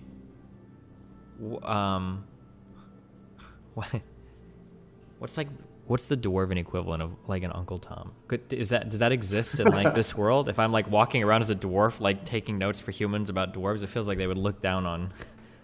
You probably dwarves and humans can work together in some places very well, so that's not necessarily what would happen. But more likely, you could like look like a dwarf, but you might not act like a dwarf, or you like understand dwarven culture or references, right? You might give away your non-dwarfdom through like okay, but you wouldn't be looked down upon as a dwarf for like traveling with and working with humans. They wouldn't think you're like a sellout or something. Could you have in theory that could be a thing, but that's not like a universal thing. Instead of that, could we, instead of being, I guess, your equals or we're hired to do it, maybe you could be from Hillsborough or Clydesdale. There's a new dwarven nation up there. Maybe instead of being your equals, we are your bodyguards, and you're some big shot from that area. That gets a little bit more grandiose. It becomes an issue if they're talking to them, but I think that would sell it more than, I guess, like you're doing it for us. Another scary thing is I don't want to travel around disguised that often as sizes that differ greatly from mine, because we run a much higher risk of something happening that reveals my disguise. Yeah. That's the other only scary thing. I think we could pull off the dwarf stuff with enough research and whatever, but if I like run into a door or something weird happens, like we're very, very, very ultra fucked. We could probably get a noble dwarf to accompany us. I'm sure that there is like a noble dwarf historian, honestly. Yeah, I think that's honest to adding God, more risk, though. But it is. We also, no one else is privy to the details of our mission, so... Yeah. Okay. Oh, wait, actually, hold on, I'm sorry. That might even be better, though. If we are able to find a historian dwarf that likes to study dwarven things, is there a way that we could convince him that there is a really cool key that exists up here and that will accompany him if he can study it? That would get... That would... What? We find it, and then what? He's like, okay, we found the key. Then we kill him and we steal the key. Do you have sleep? Do you have sleep? Nick? No. I mean, I could knock him out, though. That's not a problem, but like... So, I don't know if we have a sleep... Okay, so say we have some way to put him to sleep. We're walking back from Roxas. We know what... so let's say we stole the key, we're walking back from Roxas, he has no idea. Mm-hmm. We stop near the rounded mountain, we put him to sleep, we go do our thing, we get our shit, and then we leave with him, none the wiser, right? No, I couldn't put him to sleep for that long. Not long enough to do it. Also, would we really walk through the Draken Wastes to get home? Through Gold Hill? We could tell him we're going through Gold Hill. I guess that would be... Does he know that Gold Hill's captured? Is that like all of that amongst the nobility? They should know what cities are owned by who. I would imagine at every point in time. These guys are all CNN, Twitter watchers. I mean, we could send him back and say, like we've got further business with the elves or something like that. But I don't know. Like, okay, if we have a dwarf following us around who's like genuinely interested in dwarven engineering, like, what does that He could literally actually lead do? all of the... Well, it lends credence, and it'll be someone that can actually talk about the dwarven engineering, right? We could maybe a fourth asset. But if he's there, he could actually show that he actually gives a fuck. So say they want to show us a chapel or something first. He would ask all the right questions for them to be like, oh, okay, he actually knows what he's talking about. Mm-hmm. Let's show off our amazing feat and like really blow his mind. Boom. Then we get to see the key. That's bringing like a real dwarf that's an actual historian, like gives us infinite credibility. That's like the nice thing about that. But then we just need to figure out what we're going to tell him. Well, we just tell him we've got to go somewhere else and we don't need him for the next stage of our research or something. I mean, it can't be that. No, but like, what are we telling him? Why are we telling him to come with us in the first place? We could say that we're working for the Queen and we're interested in this technology for purposes surrounding the war, but we don't want to admit that to the Free Cities because we feel like they'd want to stay neutral and they wouldn't want to help us. Well, we also need someone who knows about the information. That's to bring the information. perfect. Back, which would, yeah. Wait, And then wait, okay, hold on. Let me just run through this so far, okay? I think this works really well. So all we need to do is we need to find a dwarven historian, somebody that is obviously well researched and naturally knows all of this stuff. We need to tell him that we have a secret mission from the Crown. The Crown, as we are in times of war, is looking for new and innovative ways to secure weapons and armor, especially magical weapons and armor, which are of great value in this war. So we want him to come with us on a mission. He's going to pose as somebody that just has a great interest in researching dwarven artifacts. What we want him to ask about is specifically if they have any type of like dwarven keys or locks or any type of information like that. We probably have to trade for this. I can't imagine why anybody would like willingly tell you how they secretly lock stuff up or whatever. But I think up to that, I think so far works. So are we telling him that we want the key or that we just want to see it? We don't want the key. We just need to see it. If we can figure out where it's at, we can get it. And we can get it, yeah. Okay, so the key is like, sorry, the goal is find out where the key is, get rid of the dwarf, and then we steal it. So what happens when we get there? They know our faces. We have just asked about the key, have been shown the key, then the key goes missing. How do we... Does the key need to go missing? What we could do is, one, we could take the key, break into the tomb, steal everything, and return the key, and be done with it. In which case, they would never know, because it's not like they go to the tomb ever. Correct. Well, it depends where the key is. If it's in plain sight, then they would know. That is true. However, depending on where the key is and how it's stored, we could create a convincing copy to sit there while we do our stuff in the tomb. It doesn't have to be perfect, just like, because if it's hanging up on the wall, it's not like people are inspecting it every day or whatever. Yeah. Just something passable, and then we could do our business in the tomb. You know, we could also just, the four of us go together, but at any meetings, it's just you and the dwarf, and you change into a different person. Potentially. Make yourself look more like a bodyguard. I mean, like, we don't necessarily even need to accompany him. I mean, there's no reason to assume this guy's going to backstab us or something, right? Yeah. The hat of disguise only works on people, right? I can't put, like, a hat of disguise on a key and... Okay. I'm just Correct. How would, so it's a 10-pound key, correct? Yeah. So, At are least there... it's a big key. It's a big key. So, maybe we need to get a big key made here? Because we don't know what it looks like. No idea what it looks like. Yeah, that's the issue. But when we get there, we can't commission a key to be made, right? Because it would A, take a while, and B, it would look weird that somebody's getting a I think we absolutely could. It's fucking dwarf land. We should be able to find a million different blacksmiths, or like whatever. And we would just have like a rough sketch from the dwarf of the key. Show them, hey, can we get this key made? Who cares though? Let's just steal the key. Like, they don't need it. Once we've stolen all the shit out of the tomb, it's no good to them. We just don't want... Well, they're not going to know the tomb's been raided, right? Yeah, we just don't want them to know the key No, was I know, but I'm guessing... my point is that it's easier for us to disguise who we are than it is to try and disguise that the key's been stolen. Yeah, sure. We don't care if they know it's been stolen. Well, as long but as it'd be they know nice it's if they didn't know that it'd been stolen, because then everything is like good.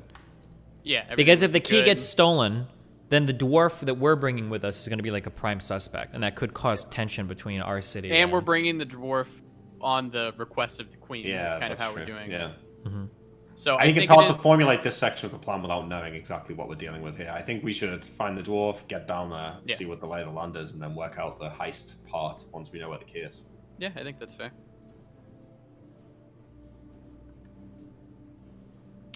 We will wait for Claritas to rejoin us. Sure.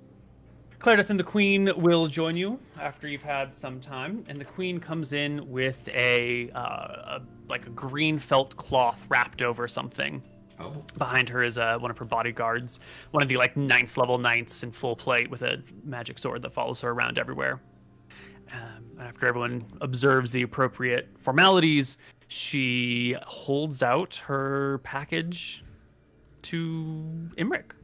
Oh, marvelous. I take a step forward. Auntie, this for me? For all of you, but I think you will be the one who will get the most use out of this. Gingerly, if I may, and then start to move the green felt from the item. It is a book, a fairly large book, weighs about 12 pounds or so, and the front of it is entitled Majora's Monstrous Manual. And she says, I have been looking for a copy of this, not only for ourselves, but more importantly, for you all. This is one of the few copies that our people were able to get out of Eridon after its fall. This contains all of Majora's writings on the various monsters, golems, creations found throughout Arcadia, the surrounding continents, and even some of the other elementals, constructs, dragons. It should give you as much information possible on the flora and fauna of the area, of the whole area, she says, gesturing, to the world, as you might need. Thank you for such an exquisite gift. I'm sure this will be most helpful. I am saddened to say that I have not been able to make your meetings with Clertis, but the war has taken a poor direction. Scoria has become more involved. Undoubtedly, you've heard about the fall of Bridgegate and Ralwick and Old Voden. We'd heard of Ralwick, but not Old Voden. Yes. Is Ralwick completely destroyed? Walls have been melted. People have been killed. The town has been abandoned. The West Voden Plain is slowly being emptied. However, being that it is the end of November, we will probably be headed into a cooler warring period during the winter months.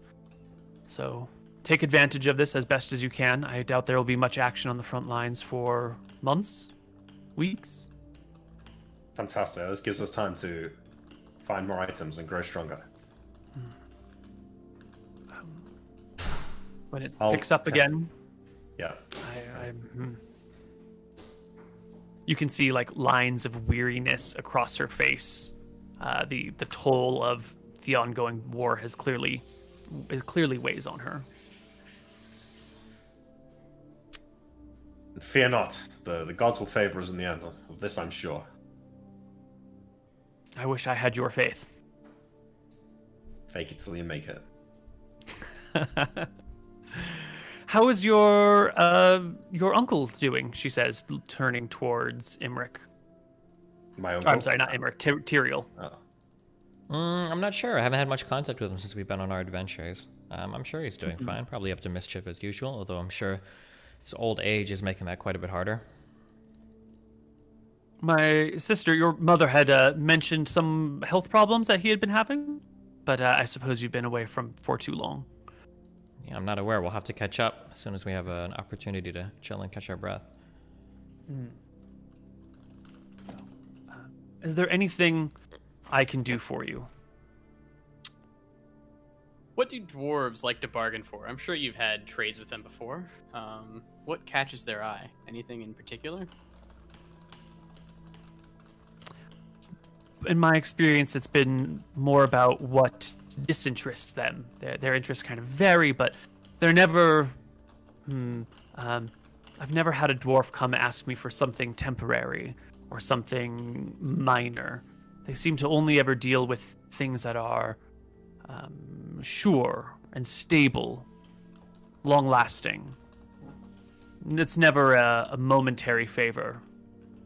They are not a people who ask for many things. Interesting. I'll look to Clertis. Have you gained any ground on the mermaids? I wish I could say. I'll nod. I guess that's it.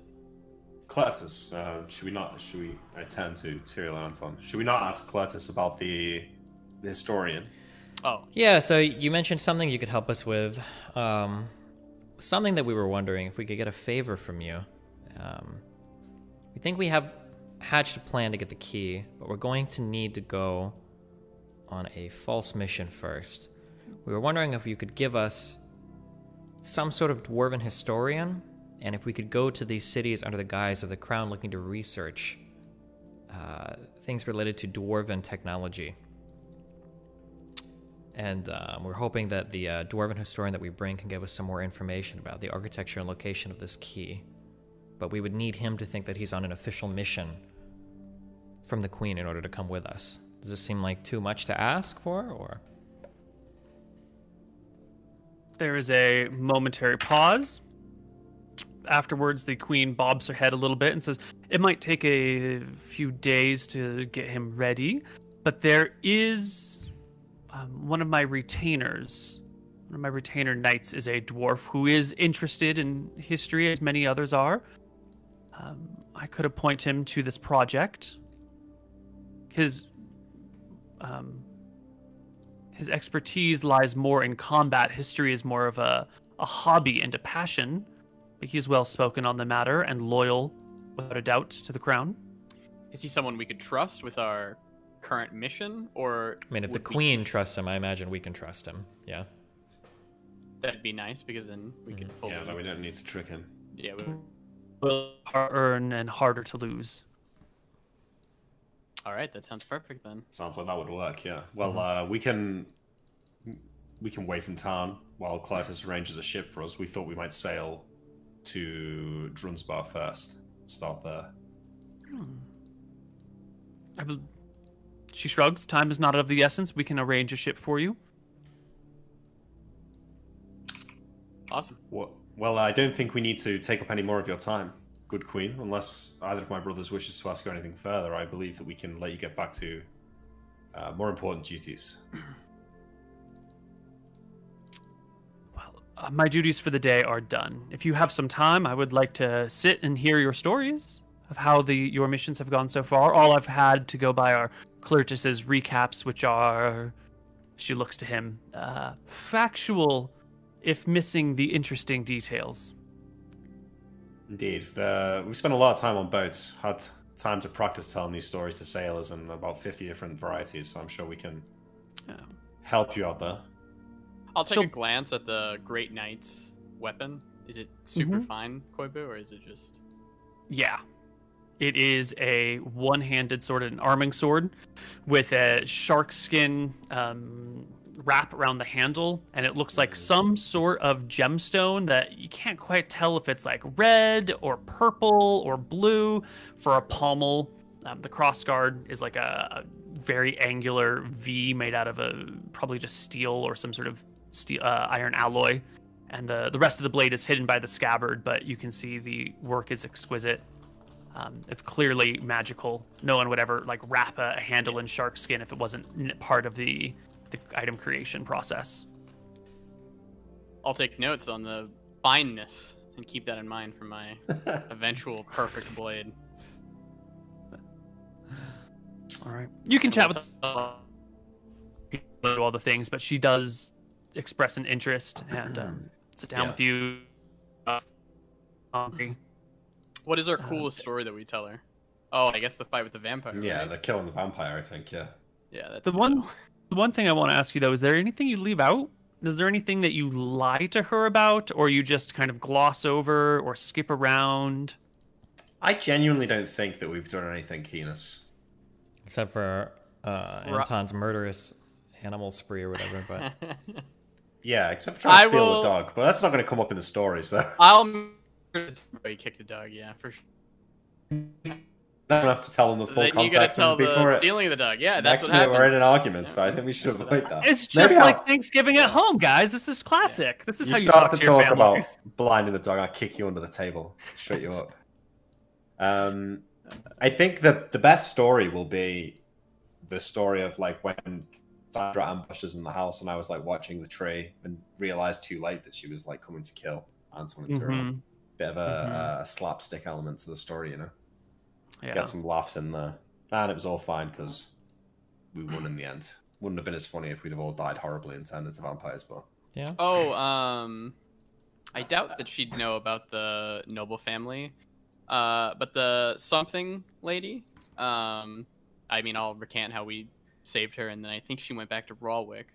Does she know anything about the night that you met. Yeah.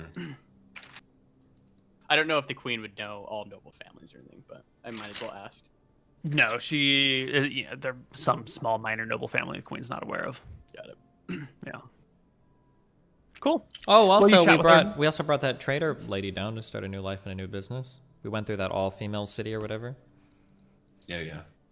Yeah, The one who speaks to Malchus. Yeah. The one who in the tavern. The one whose dog we stole.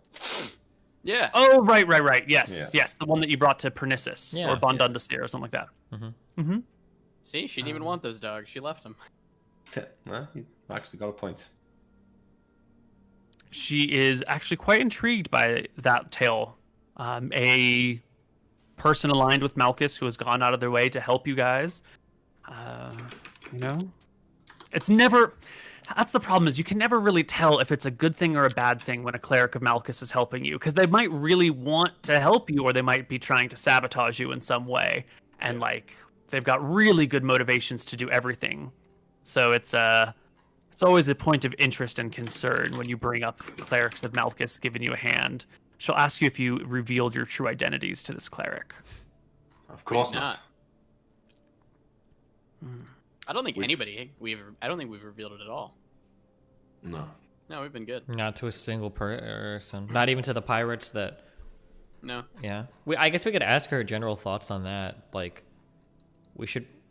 We didn't tell when we traveled south to the snowy place. We didn't tell them about what we were actually there for, right? Nope. We didn't even tell them what we came up with. No. Okay. Although, now that I'm thinking about it, right? Think of Scoria's point of view. She's busy fighting the war, but now that the war's on hiatus for the next few months, maybe now is the time that she'd start diverting her attention to other things, which may be, tracking us down or working out what we're doing. So why is it on hiatus now? Is it because it's cold out? Because it's winter, yeah. Yeah. Yeah. So at the end of fall, you need as many hands possible free just to like farm the fields, because it takes a shit ton of labor to harvest everything. And so you need all of your armies to sort of be recalled during harvest time. And then the winter brings rain and mud, and it slows armies, and it just gets so difficult to move around that people generally just fucking take the winter off, come back for war again during the summer. Yeah, makes sense. Yeah, so I don't think we should, loosen up on our tongues. So I think we need to maintain pretty strict secrecy. Yeah. Can I check is there like a mail thing? We never received a letter here from that one night lady that we asked to. I know that we sent her to that one city and to see if that one guy would send a letter to us. Do you remember what I'm talking about? The sword belt, right? Yeah. We asked the knight to see if that guy would send a letter to us belt. or whatever, yeah. Oh, right. Let's see. It's been... When did you leave? It's been like a week, right? Maybe 2? It's been like 2-3 weeks. About 3 weeks. Let's see if she's been successful. 1 week. No news in the first week. No news in the second week. No news in the third week. I have taught my my falcon to scout, and I've taught him to do letters to Wicthron or Renthra. We went over that last episode where I got like the permission of like the guy, because he said it was like going to be letters to the queen. So we have those two. I'll ask my brothers. Do you have any ideas for like a third trick that I could teach the falcon that would be useful? Look for something, like describe something and have it fly off and look for it. Yeah. Okay. I'll try to teach him that then. Yeah. Okay. Cool. So it'll take Can I learn Takes a a whole week, yeah. spell whilst we're waiting for the ship? Yeah, it'll take. Let me roll a die here. It'll take 3 days to prepare the dwarf and the ship. Okay, I don't have this spell written down anywhere, but I imagine it's quite common. Clairvoyance. Assume I can get a copy of that to learn.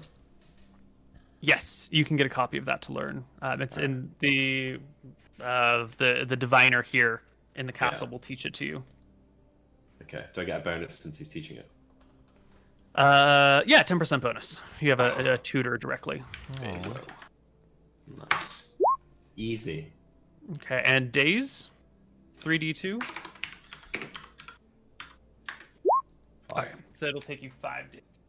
And I'm actually going to teach the hawk how to like fetch or snatch. So if somebody has like something in their hand, I'll point at it and he'll go grab that. Maybe a necklace Ooh, on. a snatch? Yeah, like a snatch. Yeah. So like a necklace or like something on their hand, he'll go and grab it from That's great.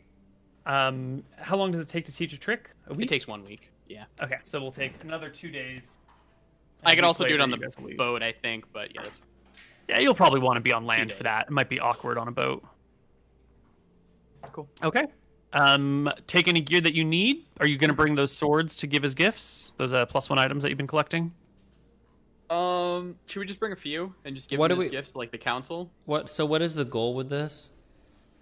I don't know. We just have so many +1 Bribery. swords that I think we like give them as gifts, like as we come, and it'll give goodwill and allow us to have our dwarf guy actually research stuff coming in, because we are coming from the queen and giving out. Let's say it's like 4 fucking 4 council members. We give 4 +1 swords. It's great, you know. Yeah, I don't see any problem with it. Just make sure we're being careful. Yeah, we could bring like 5 or 10 or whatever. Yeah. Yeah, I'll ask Claritas, how many people are on the council in Roxas, and is there one great ruler in Drunsbar? Roxas has a council of 7. Drunsbar has a mayor that they elect. Okay, so we'll bring 8. Okay.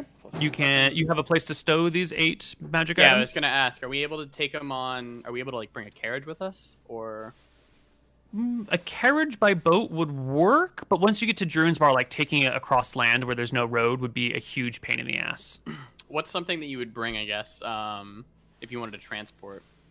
You just load it in a big box, in a chest, seal it, and haul it behind you. We don't have any other. How many bags of holding do we have right now? We don't have any. We only have the one. We just The have my coin purse thing? Yeah. Huh. You could wrap them in a bundle, wrap them in a big cloth and tie it closed and carry it over your shoulders. Yeah, I'll do that. In like a nice, fine silken cloth, I guess. Yeah, you got a week to prepare. You can, the queen will take you to her tailor who will give you a, nice fabric, and that can be sorted with, out like, quite easily. The symbol of, I guess, the crown. Mm-hmm. Okay, cool. Yeah, we'll get the Of symbol the on crown or of your house? Are you doing this on behalf of the Drakithian? queen. Yeah. Okay. Yes. She asks if you would like her to write you a letter of introduction. Yep, that would work too.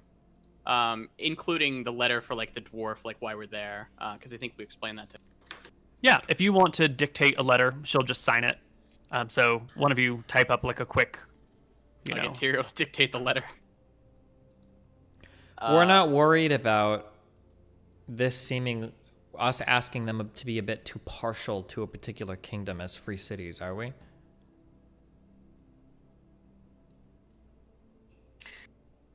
Yeah, I think that's why we have to offer some payment. Yeah, the swords. Okay, yeah, hopefully the swords will take care of that. Yeah. Okay. Sorry, Neil, it seems like there's 2 versions of clairvoyance, and neither of them are the ones from the book. One of them is one from the book. No? I don't think so. The one from the book uses pineal alteration. glands. Yeah. And I don't see either. One in here. Clairvoyance. It should be, I'm sorry, the divination one. I see the divination one, it's a totally different spell. Really? Yeah. It says that the material component is a crystal ball on a cloth mat, and it describes you put the mat down and then you touch the ball, and anyone in the room can see through the ball. It's totally different. But I want classic clairvoyance. Oh, wow. Yeah, what happened to the other clairvoyance spell? That's a great question, Nick. Thank you. Okay, so for now, I'm just gonna... I'll just add the one in here to my spellbook, but it's actually the real clairvoyance, okay? Yeah, I will fix it for you momentarily. It must have gotten suppressed somehow. Okay.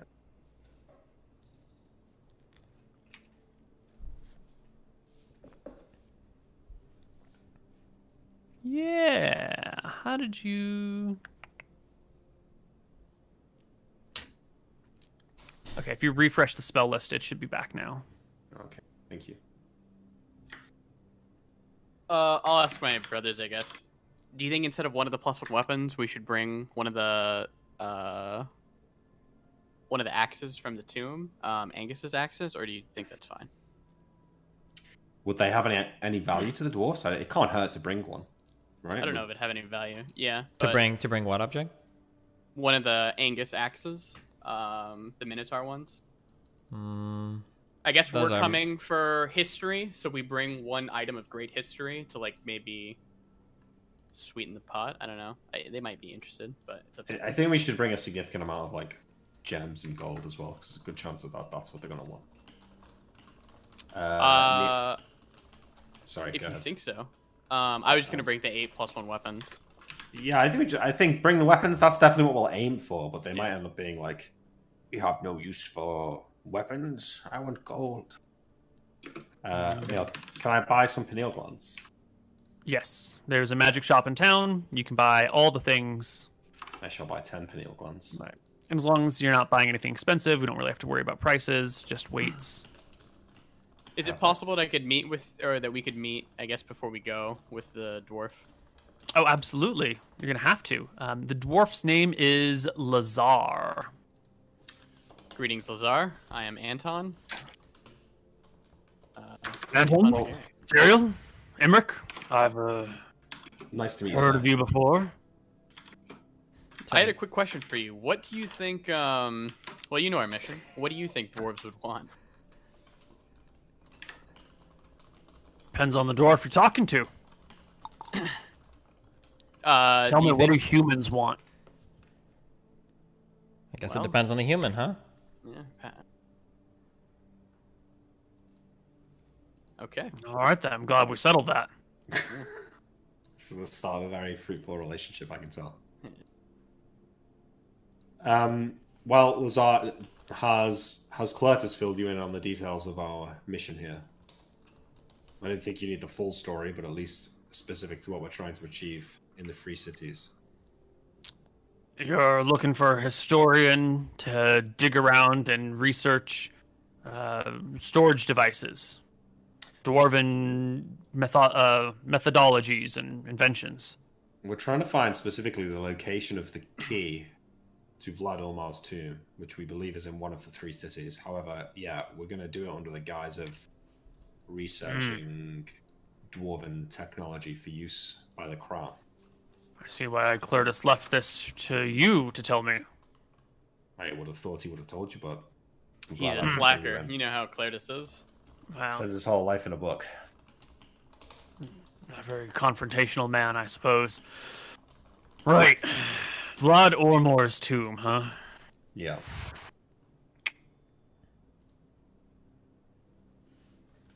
What's in it? I mean, clearly Ormor is there, but... I'll throw down what's it. I'll just tell him what's in it. There's a ring of free action. Right. Plenty magical items. And I mean, we were dark told... times call for dark approaches. Of course, we don't want the dwarves of the Free Cities to know that we plan to raid the tomb. Certainly. From the tomb. Borrow. Sorry. We Raid plan on situation. returning all these Throws a items. suspicious glance at you when you say borrow, like he doesn't trust that you're going to return them. I tell him we do actually plan to return all these items after we have completed our mission. Oh, yeah, of course, yeah. Just like you're returning those gems. Wait, I didn't steal any gems. Well, I can't remember what it was that we... A discussion for another time, I say. Yeah. I think Clertus is arranging travel for us by boat. You're not averse to traveling by sea, are you, Lazar? No. I know some of my kin are a little concerned about the waves, but I can swim. Good. Well, hopefully no swimming will be required. With any luck. Well, when you make something out of wood, you never know if it's going to break or not. This might be a pointed question, but Nice. what is a dwarves weapon of choice? Well, axes and hammers. Sturdy things. Solid. Not like one of your flimsy swords, you stick it in and move it to the side and the whole thing snaps. I'll go through our 23 +1 weapons, and I want to grab 6 like hammers or axes if I can find those, because I have 2 more axes. I don't know. I don't know off the top of my head what your distribution of magic. We don't has have. We been. never got a distribution of what it Yeah. was. You just said a various assortment of +1 weapons. So I Where guessed did you in- find the various assortment of +1 weapons? These From the were from the Mystrians. Yeah. Oh, from those ones. Right. Yeah. Okay. Yes, So we you will have- find at least 1 axe and 1 mace in that pile. Everything else is probably spears and swords. Okay, so we have 23, so that'll be 2. Okay. I mean, I've got this axe. I could part with it. It's not of a great deal of significance to me. I could go back to using a sword. We have a +2 two-handed sword if you want. Oh, here we go. Sorry. I have the exact. There was 10 swords, 3 axes, 3 spears, 2 maces, and you also got that quiver, right? The infinite quiver?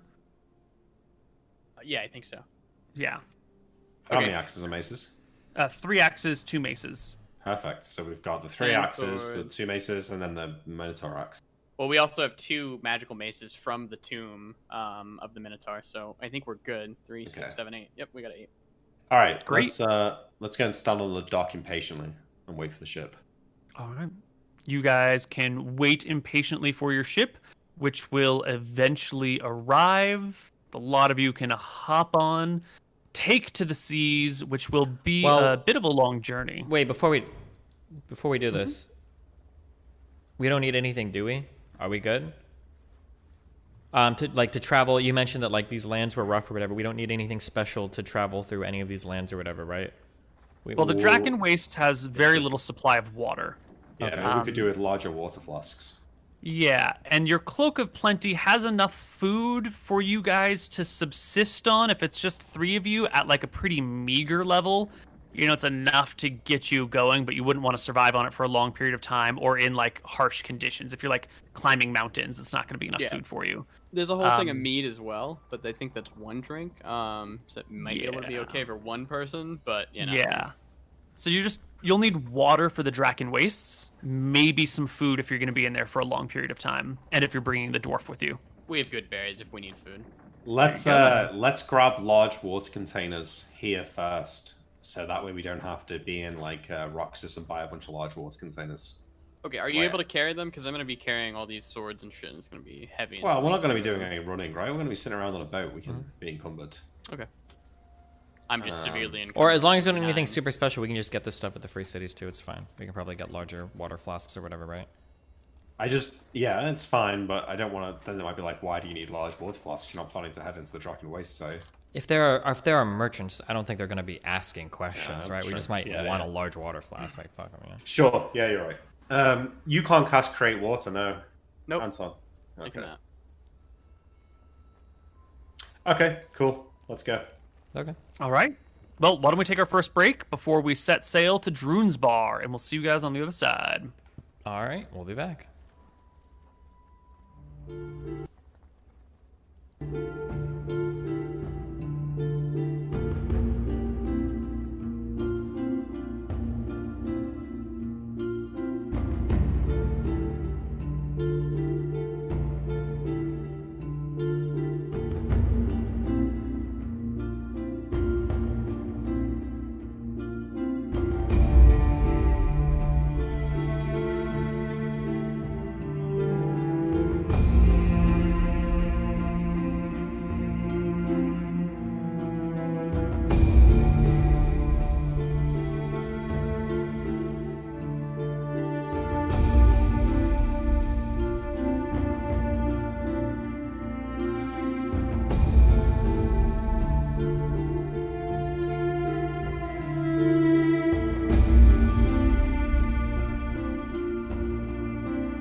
Hello, everybody, and welcome back to Tombs of Scoria. Our party has taken to the sea. After a short journey to Bon May, you hop aboard a ship, and you make your way northwest, sort of going round. Is there anything in particular I need to know about your ship voyage? Any like sneaky plans that you had discussed in secret that need to be enacted now? No, but I've just had a thought. We should buy the dwarf any books on history that might be relevant that he doesn't have, so that on the ship voyage he can just like brush up, read up on a load of this shit. Yes, he knows what he's talking about when he gets there. We'll borrow some books from the library if the queen will allow it, I guess, or if we need to, we can go buy some. Sure. Also on the voyage, I'll be reading along with I think these other two the monster manual that we got. So, if there's any juicy tidbits you want to throw out? Well, essentially, you guys can open up the Monstrous Manual and take a look at the stats therein for any creatures. And you'll, of course, I will have modified things a little bit here or there. But if you come across a young black dragon in your adventures, now you'll at least have a reference book where you can, like, pull back, regroup, take a look at what a young black dragon might look like, and then make your approaches. Is there specifics on specific dragons, or is it more just like the categories in the Monsters Manual itself? It's more the categories in the Monsters Manual. It's sort of like an overview of the broad. They're trying to be like very broad rather than like very specific with this dragon and that dragon and that dragon. What about can I? Is there like an index by area? Like, could I read the section on the Draken Wastes, for example, and work out what all monsters live there and read about them? Unfortunately, not. Because it's categorized just like, here's a thing for each thing. If there is an index, it's probably like in a supplementary book that was not acquired. Okay, sure. Yeah, as we go past the Cape of Rohanna, I would like to ask the captain if he ever runs into merfolk around here. Well, that's a great question. But you will be intercepted before you have an opportunity to do so. It's on the way towards the Cape of Rohanna that you run into your first hiccup in your plan. You've passed ships, there's trade going on, but as you get near the Cape of Rohanna, there is one small, swift sailing vessel that beelines for you guys. You are in kind of a fat merchant vessel, super stable, definitely going to get where it's going, but it's not built for speed, whereas this is definitely a ship of war. It is flying a banner. And does anyone have heraldry as a proficiency? Wait, before I answer that, is it too late? I had spells for being in town. Can I change spells to be traveling, or is that too metagaming now? I suppose you would have changed them to traveling spells. Yes. That feels like the sort of thing you should do when I say you're going to go on a ship journey. Is there anything that I should know? And then you don't say anything. Look, now it's in your power to just say no. I know, but I feel bad. I've got heraldry. I've got heraldry as well.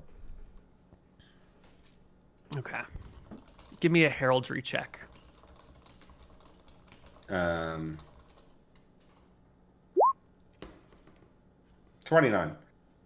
Excellent. I'm gonna roll a DC 28 in check to read see if you would.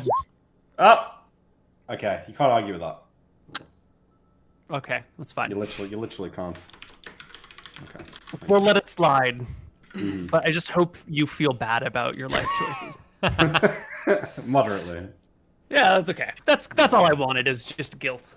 Okay, cool. You will recognize the ship is flying a Gildaran flag, which is one of the major houses in Akuba, which is in the middle of its own civil war. And you guys have been too busy raiding tombs to really be catching up on what's going on in this civil war. But the Gildaran family, what did you roll on your 29? You know, that's actually pretty good.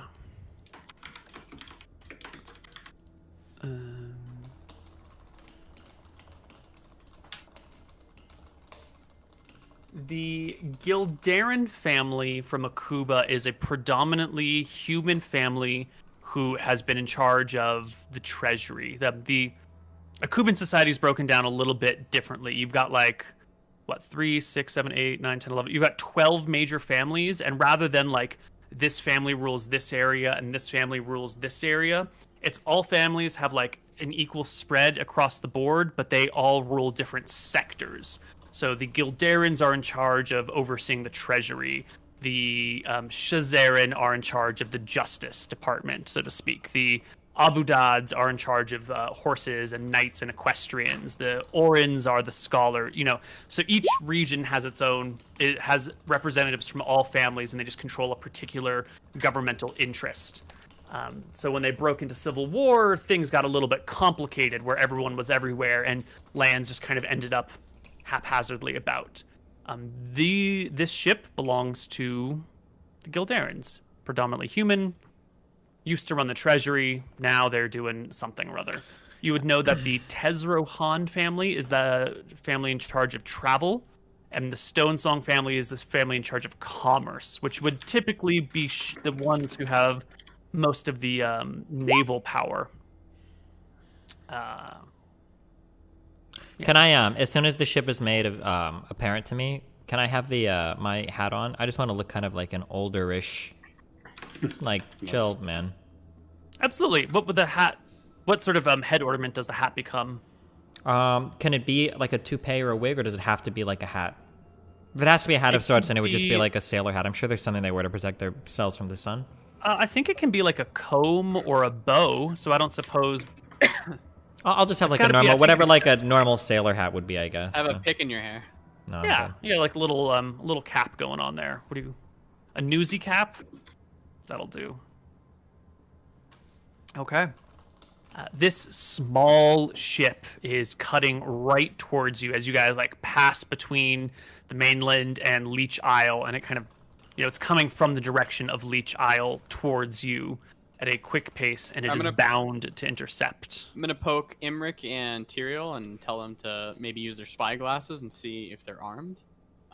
See if they have like weapons drawn or how many are on the boat. Actually, yeah. Can I use my spy glass and try to look at that?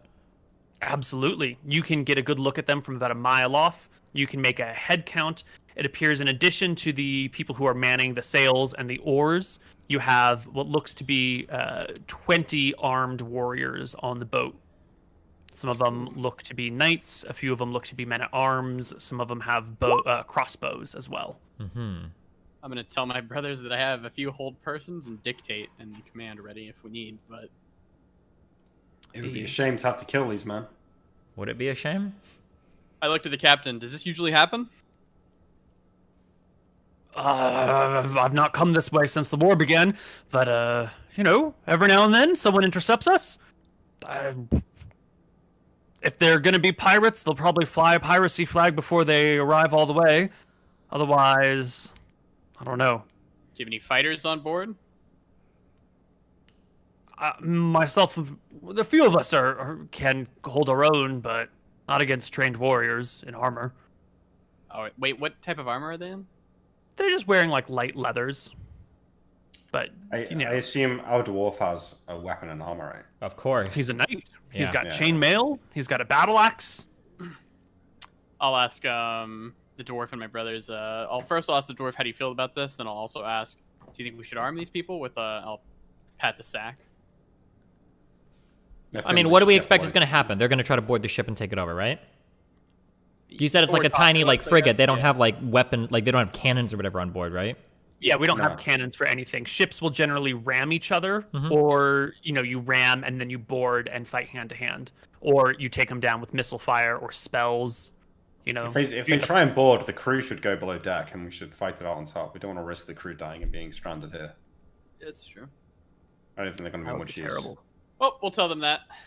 Yeah, send the crew below deck, and we'll just fight. We can fight these guys off. Yeah. Okay. Hey, it's a treasury ship. Maybe there's some treasure on this ship. On their ship? Right. On their ship, yeah. The ship will approach, and they will change the flags that they fly as they get closer to signal that they are here wanting to parley, to discuss with you. Wow. And your captain will tell you that this is not typical of pirates. Pirates, those wanting to just take booty, will usually fly a pirate flag specifically so that people know that they can just give up their treasure and the pirates will go away. They'd rather not have to fight and possibly lose people. So they usually make their intentions known ahead of time so people can give up without a battle. So pulling the group, there's the 5 of us, right? Plus any other sailors that can fly. I say, like, pulling them in place, like, let's try and talk to them, but the Akubans are untrustworthy. Devilish folk, we should be on our guard. Everyone's aware of how untrustworthy they are. All right. The captain looks to you guys. I'm working for you here. I think I might be the commander of the ship, but I think you're in charge of diplomacy. Okay. Noble ones. Yes, since Tyriel's disguised as an older man, I'll take a step forward, and when I think they're close enough to hear me, and I'll shout, "Hail!" All right. You wish to parley? A woman will step to the front with a glistening golden helm, a spear in one hand, a shield in the other, a breastplate with a studded leather skirt coming off of it. She will raise the spear in acknowledgement of your words and call out to you, "Where goes this merchant vessel?" We're heading round Akuba, to the north. No business of yours. You are not meeting with the other Akuban families? I am not. We are not Akuban. We have no interest in speaking with them. You have no business with the Shazarans? I do not. The Abudads? Never heard of them. What wares do you bring? Nothing that would interest you.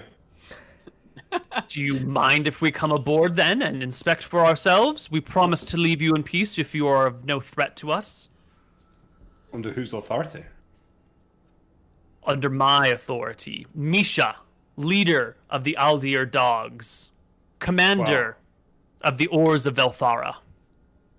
Misha, send your ship back, and you may come on board and examine our wares, but I will not have your crew within boarding distance. I'll, go up there, send a wave, show my Velthara symbol, and she's welcome aboard. There's a cleric of Velthara on the ship. The ship will pull up alongside yours. They will throw grappling hooks over because you have to attach the ship so they can go at the same clip. Otherwise, they'll move apart. It gets messy. So to board, you hook the ship sort of together, and she will hook them together. Someone will throw a gangplank across. How many ropes do they throw across? Is this 20 ropes, or is this everybody coming across on 3 or 4? Just curious. This is 3. One at the front, one at the back, one in the middle. It's just hair coming across there, right? Nope. She's coming across with soldiers.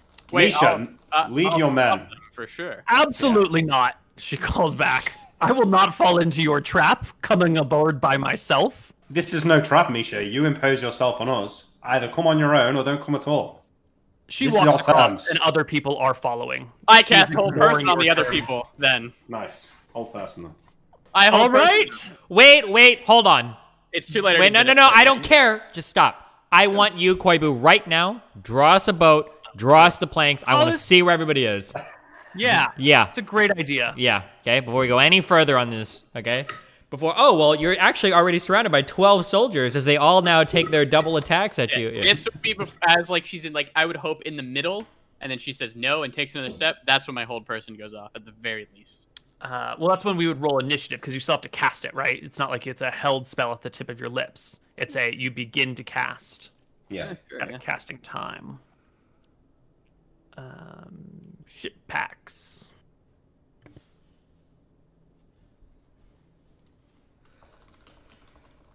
I wanted combat anyways. Fuck it. Fuck these guys. Are you sure you want to take on Yes. 20-something people? 100%. Well, it's got to depend on how you draw the map up, Koibu. Okay, so here is this. Let's get the ship out to size. Also, if we do defeat them all, I want XP for beating the enemy ship too. Okay, it counts. It's got to be at least level 10. Yeah, we'll have the dwarf chill until we need him to, just so we don't have to split.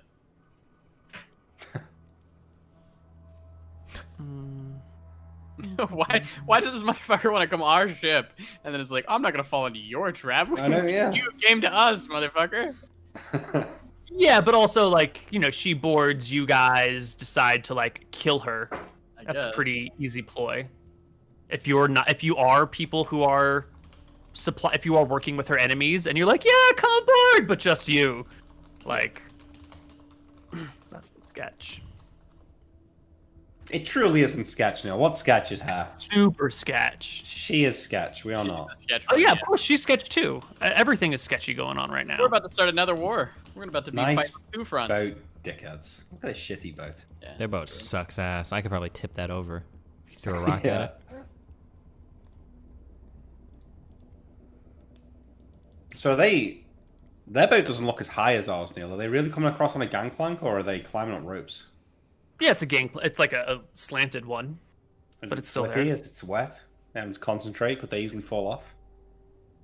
I suppose it's possible to fall off of a gangplank. You know, it's not got railings for old people or enfeebled presidents. So Anton, Imric, Tyr. Oh my, you guys are a little bit too big. I would like to position myself. It's Dark Souls time. You. Do you want me to draw the gangplank? I was just gonna grab a gangplank token, but you can Is there doodle just it. one gangplank or multiple? There is going to be one plank across which they walk, but the boat has. You would expect them to have extras that they could deploy if needed. It would be bizarre for them to only carry one gangplank around. If you hold person somebody on the gangplank, they're gonna have to like move him out of the way to get past. Yeah, they will. Because if they push him, he should fall. Yeah, he died. Yeah. That's not my fault. All right, and then we've got one hook over here, one hook over here, and another one right next to the gangplank right here. And we've got our knight, and 1, 2, 3, 4, 5, 6, 7, 8, 9, 10, 11, 12, 13, 14, 15. Should have taken lightning bolt. Could have just killed all 20 of them in one shot. 17. True. 18. Neil's gonna learn not to fuck with us. He won't learn. He's got nothing to lose here. It's a win-win, right? He either kills us or he makes us feel bad for killing. Supposedly I won't feel innocent bad. What would we feel? NPCs. We're not killing anybody. We're just holding them. She was trying to step across too quickly for my taste. Yeah, that does sort of make sense. Also, I announced myself as a cleric of Althara, so she should have some fucking reverence.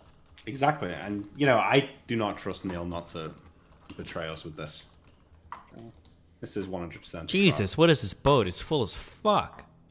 It's full of XP, Steven. What are you transporting? Just spearmen. Yeah. I mean, they've got the spear token. If you want, I can take the time to adjust the tokens on each of them, but that sounds like a pain in the ass. 1, 2, where's the old man? Oh, the old man is back here. The rest of the crew has gone down below decks. Another really suspicious thing that you've done, you know, send... No. The captain... How is it suspicious when we're being boarded, when there's an enemy fucking vessel to send, like, civilians Wait, below? Can you put the dwarf up, too? Yeah, the dwarf is here, yeah. He's right. nice. Yes, he is. He's a level 9 now, too. Yeah, he's level 19. He's not level 9, I'm sorry. He's at least our level. He's probably 3 or 4. That's fine. You've talked to him. You could have gauged his strength. He's a level 3 fighter. Okay. Oh, you stick with us, dwarf. We'll get you to be level 5 like us. The 5th circle of power. Okay. And your dwarf will have 18 hit points. He's got 16 AC, and he uses a one-handed weapon. Okay. Excellent. Is this everything? I think this is everything. I would like them on the gangplank, which bullshit. Oh, right, because she's partway across, and you're like, just you! And then, like, the first soldier, like, steps across the gangplank. And then she says, no, fuck that, and continues walking, correct? Right. And And then you go to hold person, so it would probably be looking something like this. And Can we put them did one mention step that they have back? crossbows, so let me mark the crossbowmen. I would argue that she's one step back. She's not like, you know, Well, maybe one more I step put her back. one step back, and then you said I cast a spell, and she comes forward further, so I moved her 1 foot. Where do you want her to be? I wanted her to be right here. Because I thought she was here, I thought originally, and then she took a step, so. Yeah, thank you, sorry. Well, she is walking across, and she's got her troops with her. All right, blue marked people have crossbows. Everyone else is a spearman. And since we have so many enemies, I think we should just roll a d10 for each side, just to see which side goes first. Otherwise, we'll be here for days doing initiative. We should do D10 plus weapon speed, though. Because otherwise, like, spells have an advantage. They're quicker than melee attacks. It's very true. And we're trying to cast a spell to start this off, so I feel like if we roll flat D10s, it's advantaging them. All right, let's just do initiative for everybody then. Wait. Let's just do it the old-fashioned way. Now it sounds like it's going to be AIDS. Why can't you just do one, like, D10 plus weapon speed for all of the goons? Because that is more work than rolling individual initiative for each one of them. Oh, cool. All right. Let's go! All right.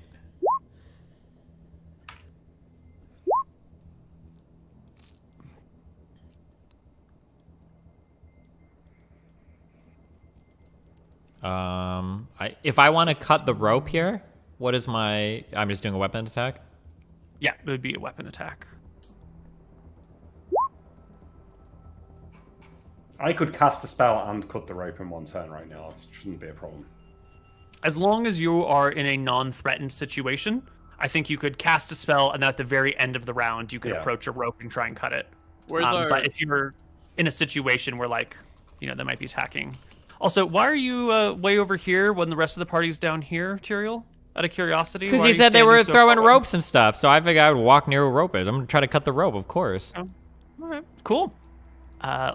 We've rolled initiative. Did Let's you roll the start dwarf's combat. initiative? Sorry, I didn't. Wait, why did you Thank move me No, not I in did front of the not. rope now, Quib? I don't want these guys surrounding me. Sure, whatever. Okay. Dwarf rolls in here. Good. Can I also move the dwarf or no? No, he's just chilling there. Alrighty. The enemy goes first.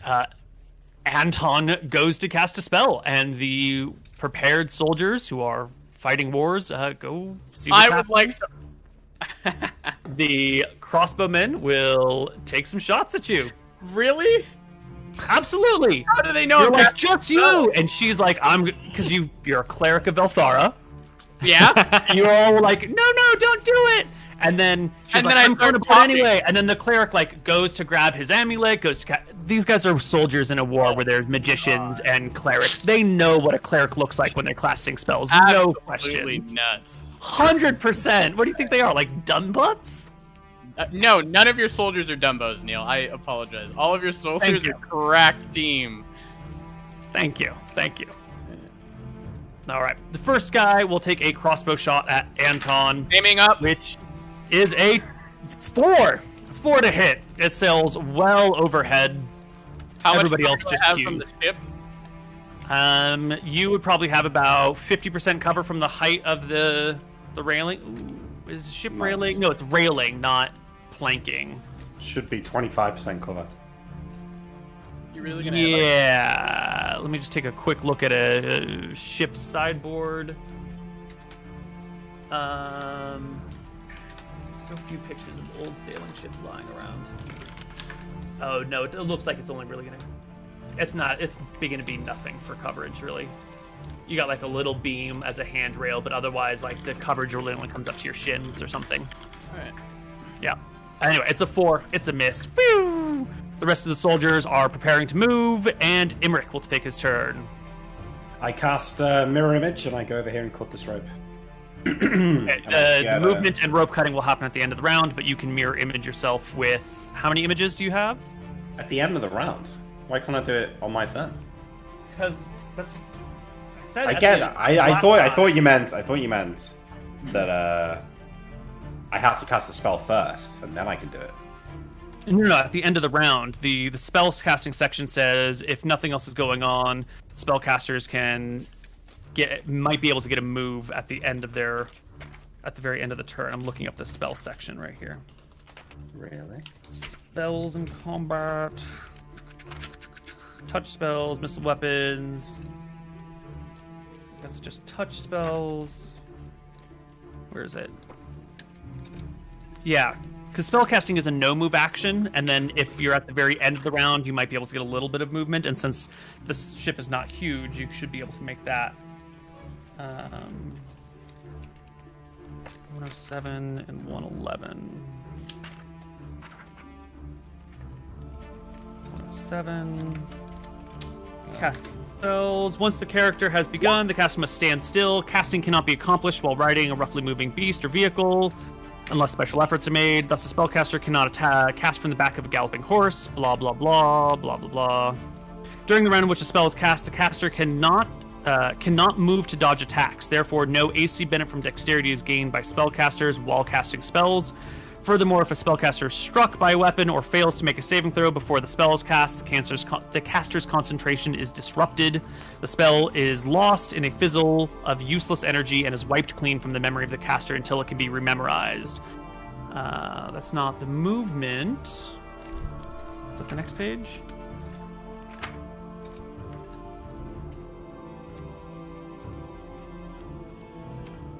Combat tactics?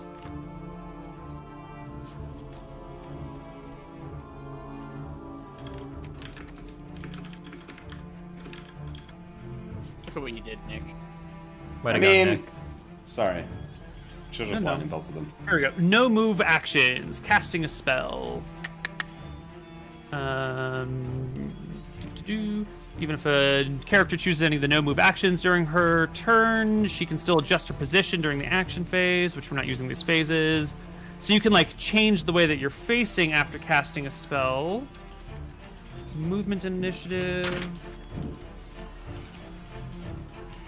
I guess I don't want to have to find it, but you can trust me. You can move at the very end of the round, not the end of the turn. Oh, I believe you, Koivu. Yeah. All right. Where were you? You were here? He was in front of me. You were here? All right. And you got 5... No, I think it was up here. Was I? I think I was here, yeah. Okay. You have 5 mirror images, so I'm just going to actually put a bunch of you. 1, 2, 3, 4, 5. That's good, Nick. I like that. Thank you. Okay. And you are one of these. That is Imric's turn. Misha goes next. She will almost halt as she comes across the deck, but as you duplicate yourself and as the cleric is casting spells, she steps forward and makes her first sword swipe, which is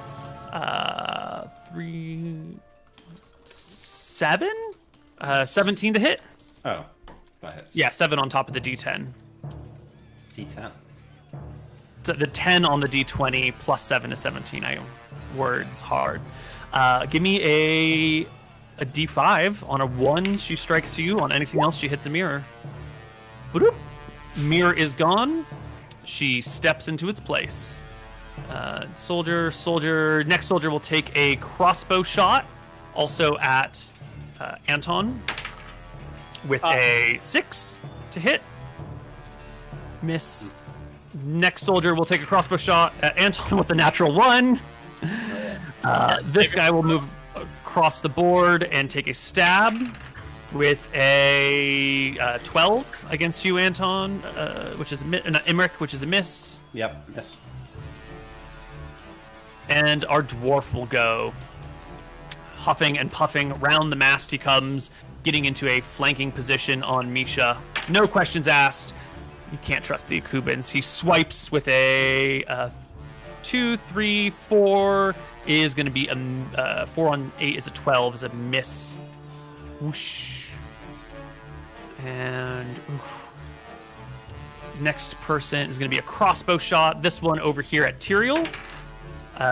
19. Nope. No good.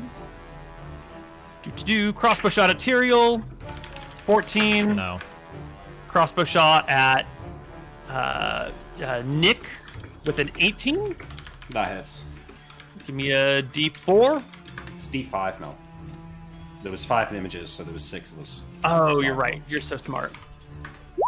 No hit. Okay. Ba-doop. And Anton, your spell goes off. Casting it on 2 people, so they have to roll a saving throw at -1. And there are other people who are on the gangplank by now, so you can go ahead and target which ones you would like. I just haven't been moving. There's so many. Then I guess I'll cast it at 4, or there shouldn't be a reason that I should. Let me. It's not worth the -1 to only cast on 2. Yeah. Also, I'll cast it on all 4 then, if I am allowed. 1d4 first at a 20-foot cube. So yeah, I'll cast it on all 4. Go for it. I don't think I have to roll anything. I think. Oh, you don't have to roll for it. It's not a D4. It's just at 4 people. Oh fuck. Oh no, I think you're right. I do have to roll for it. Sorry, I think it's a D4. Yeah. So 3 people will 3. get hit. We get the first 3. I'll roll the D20 for the knight. Her saving throw. D20 is a 19. She'll pass. The second guy is a 6. The third guy is an 8. So the 2 dudes behind her will be held. She, however, will not be. That's fine. There should be some shenanigans here because it's going to be really hard to move past Hell Person. But yep, okay, cool. Mm-hmm.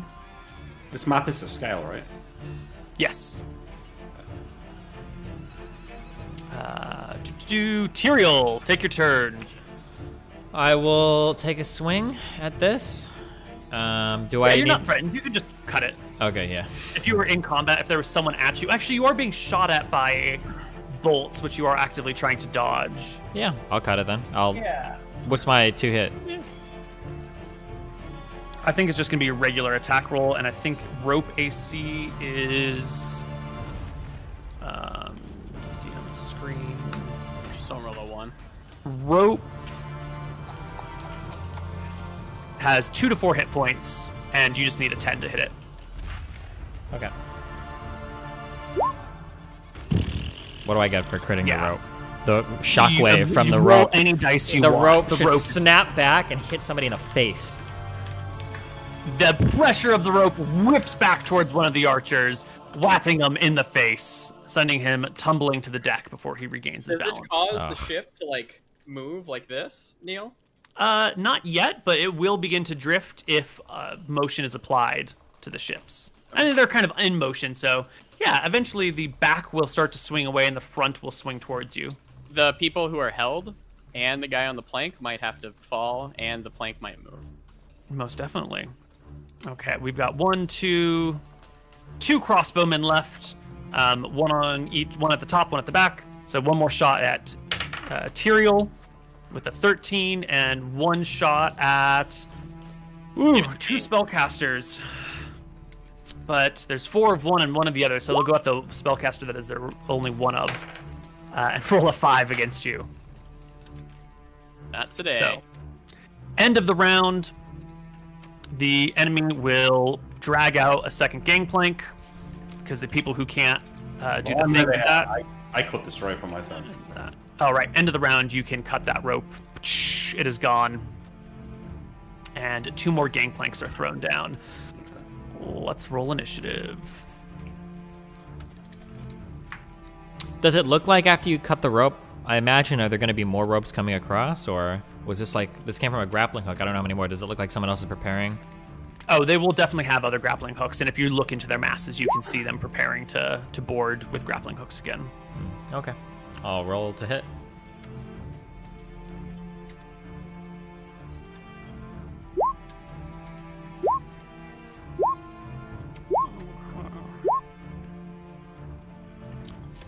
Alright, everyone rolled initiative?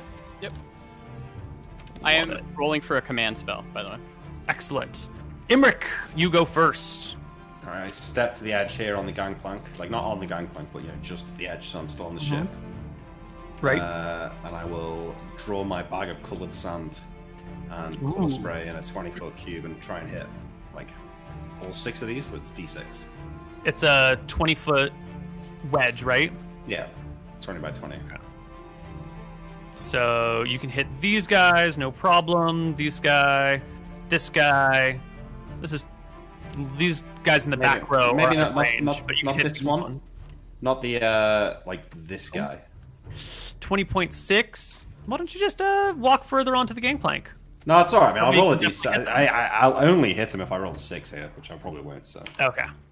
Yeah. Sorry. Ah, shit. Yep. You color spray one person. They are out for what's the duration? He's just knocked unconscious. Yeah, he's just knocked 2d4 rounds. Yeah. I think it's 2d4, is it? Yeah, that sounds right. Ooh. Yeah. Okay.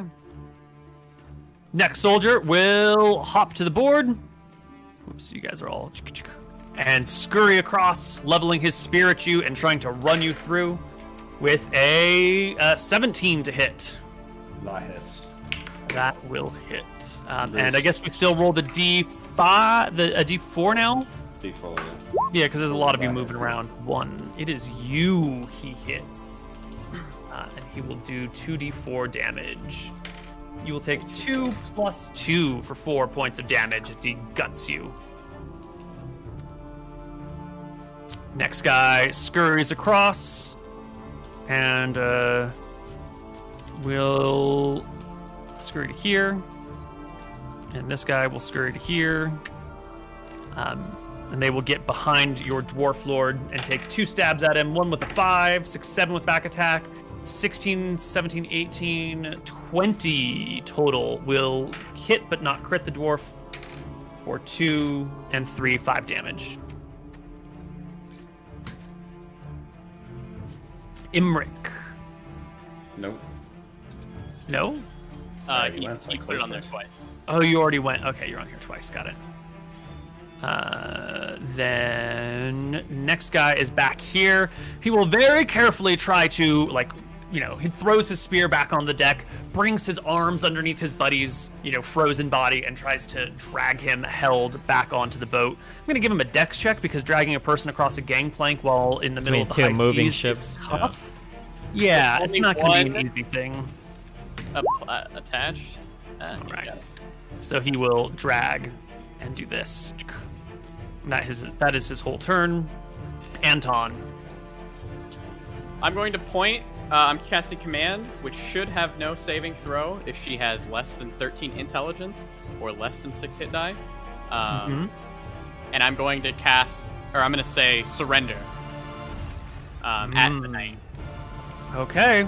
Here's her intelligence score. 8.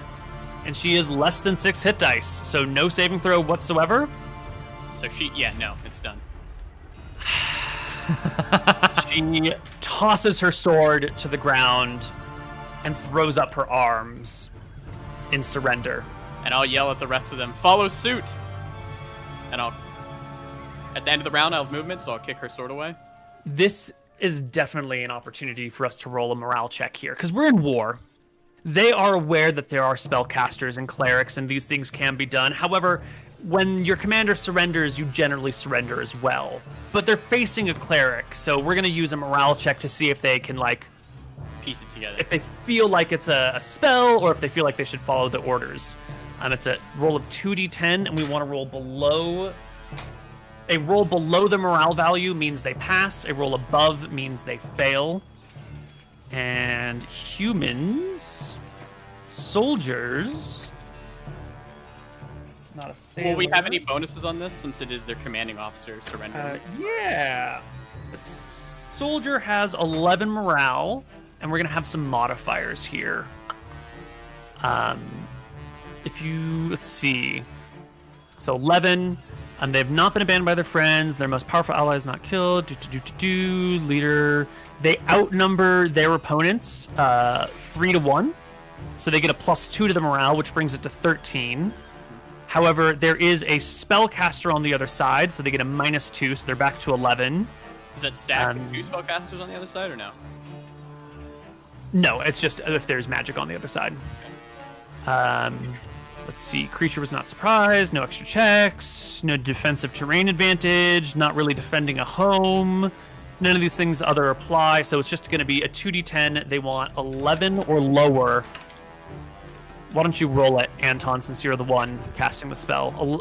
Above an 11, and they fail the morale.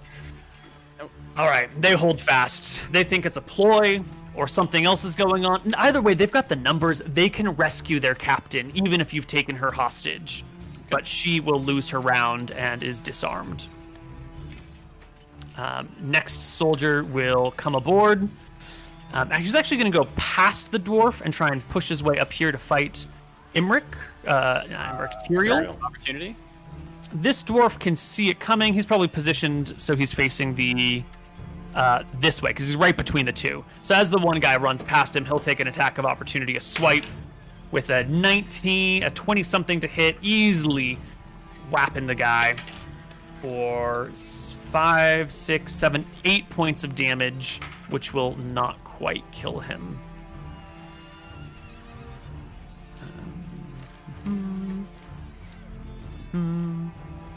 There we go. When did this guy run up to me? Who is this guy next to me? Oh, this is one of the soldiers coming across. He's here to kill you. Oh. Levels a spear at you and tries to run you through with it with a 7 to hit. No good. And it just becomes your turn, Tyrael. Where is is there like a rudder for steering this ship? It's the wheel, which is right here. Can I run past this guy and just yoink it to the right to separate the two ships? I rolled to attack, but yeah. Genius. Yeah. Yeah, you can move over here. Which way do you want to change the... You want to spin the wheel to the right so the front goes away? Well, so assuming that they don't get the opportunity to spear our ship... Is this called pitting? I don't know, but like if they're going forward and we're steering into them and we clearly have the larger ship, I'm not a sailor. My assumption would be that like we were going to fuck their shit up and our ship should be okay. They have a very narrow frigate. Like steering through their ship, we should be relatively unscathed. Maybe there'll be some minor hull damage, but not like we're sinking. You have the larger ship, so if you bump into them like side to side, you'll be in a favorable condition and they will be unfavorable. They have a ship of war, so they probably just below the surface have a long ram, which they might use if they like hit you this way to sink your ship. But if you like bump side to side, it could be bad for them. Yeah, I want to steer to the left into their ship. I imagine as I start to steer left, they'll pull ahead a little bit, so my goal is to make contact like right here. Obviously, I'm not going to have precise control of this, but that's what I would imagine would happen, yeah? Right. Yeah, I mean, you can go to the wheel and you can give it a nice big flip and spin. Okay. Also, that's not even a full round action. You can continue to make your attack as well. Yeah, okay. I'll come behind this guy. I'll attack him first. I don't think I get any bonuses because he should follow me, right? He'll turn to face you. Yeah, of course. Yeah. So I'll take a swing at him. 22 to hit. Oh my god, nice. He's dead. You gut the sailor. Do I damage his 8? 8 will do it. He will drop dead. The first person to die. Okay, and then I'm going to swing this wheel to the left to take our ship into them, to detach the gangplanks. The grappling hooks would remain, although they would not be taut, and that's what I'll do for this turn. Alrighty. More soldiers come across. The dwarf will get a second attack of opportunity as the guy runs right past him. It's another 20-something, whapping the sailor for minimum damage, 4 damage, which actually is enough to kill this one guy. That's good. Who had no HP. Are the gangplanks fucked up at all now that the ship has just been like kind of drastically turned? The ship is turning. I was going to do the gangplanks at the end of the round because everyone's moving and it takes a little while. So that soldier's dead. This is a crossbowman who will take a shot at Tyrael. A 12, no good. Next one is a crossbowman on the top who will take a shot at one of these wizards with a 10. Does it have to hit your AC, or does that just have to... it has to hit AC. Okay. Next crossbowman shoots at Tyrael with a 12. Well, Next for the record, we've said it has to hit, like if you were wearing armor... Your dex AC. Yeah, but all my AC comes from magic, so... Yeah, it has to hit your touch AC, which is 16 for you. This one up here will shoot an Imric for a 20. Okay, that hits. Will hit you. Give me that D4. Nope. All right, drops an image. Down here, this guy will grab his companion, make a dex check, and drag him back to safety. They're done for 5 rounds, so this should be round. At the end of this, I think it'll be round 1 for them. The held people. Yeah. Right. Got it.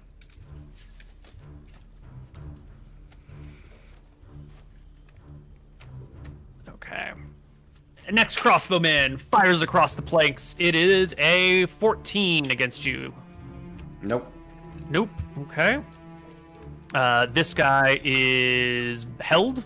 Or not held. What do you call it? Color sprayed. Emmerich, can you Yes. move one of your, or can you move in between me and the knight? Next round, I'm gonna cast a dictate.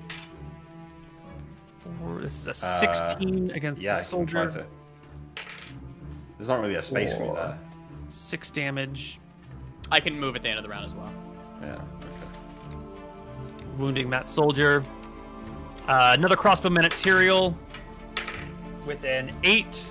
No. I think they're getting the picture that Tyrael's AC is maybe a little bit too high, but they're rolling shitty. Next crossbowman at Tyrael with a 15, also a miss. Soldier comes across. I'm going to put this guy way in the back. And stands over the body of his friend, trying to stab your dwarf companion with a 12. No dice. Oh, last crossbowman is going to fire at the back of the dwarf. 15, 16 will just barely hit the dwarf from behind for 7 points of damage. Max damage. Careful with our dwarf here. He is near to dying. I just forgot to skip ahead. Sorry, that wasn't at the dwarf. That was at one of the Emmerichs. I got my order mixed up a little bit. What did they roll? Emmerich gave me another 17. Oh wait, but they wouldn't have had back attack, so it would have been a 15, and that's a miss. There we go then. Misha, their commander, loses her turn this round, and the next soldier runs his way across, hops over here, and tries to skewer the cleric with his spear. 16 to hit? Nope. Okay, that's everyone. At the end of the turn, sorry, I said this. I was gonna kick the. I guess I'll grab her weapon. Wait, are we at the next turn yet, or are we at the end of this turn still? I'm at the very end of this one. Okay, because I have a second attack as well. Yeah, so I'm gonna grab her weapon, and I have movement, correct? If I want. Yeah, if you're the weapon's on the ground at her, and this soldier still has a weapon. So if you want to, you'll take the attack. Okay, I'll grab it. It is a 18. Nope. All right. And I'm going to step back this way. Sure. And you already have provoked the AO, so you have her weapon. I toss her weapon overboard. If Okay, that's you allowed just as chucked well. it into the sea. That's perfect. That's perfect. Because you got your sword, your I don't spear, wanna do and your... it. Yeah. So you just chuck the weapon overboard. I want that shit gone. All right. Wait, what? Is it like a super magical weapon? Too late. It's overboard. Not anymore. In the sea now. It's probably another +1. Yeah, gives a fuck. Second attack. Tyrael. Second attack, Tyrael. I will come down here. We don't get our attacks didn't increase being a next level fighter, right? We didn't gain another. Yeah. No, you should have got +1 to hit. Oh no, I mean like the like we didn't get like on the fighter table. Isn't it like number of attacks per round with a sword increases to 2 at some point? Level 7. That's level 7. Level Okay, 7. just make sure. All right. I'll come down here then, and then I will attack. Oh wait, there's 3 of these guys right now, right? Yes. 3 living ones. Do I get +1 to hit, or do I get like a back attack on all of these guys since they're fighting the? You can get a flank on this guy and a high ground on this guy for a total bonus of 2. Total bonus of 2. All right, I will. Emmerich, can you move one of your people in front of me as well? 20 to hit then. That'll do it. I'm trying to. Yeah. 4 damage. There you go.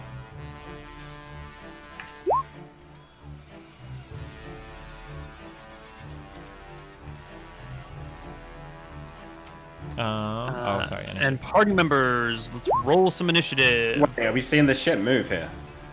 Yes, the ship will turn. That's a great point. Let's not forget about that. The bow will... Oops, that didn't work. Will turn like this.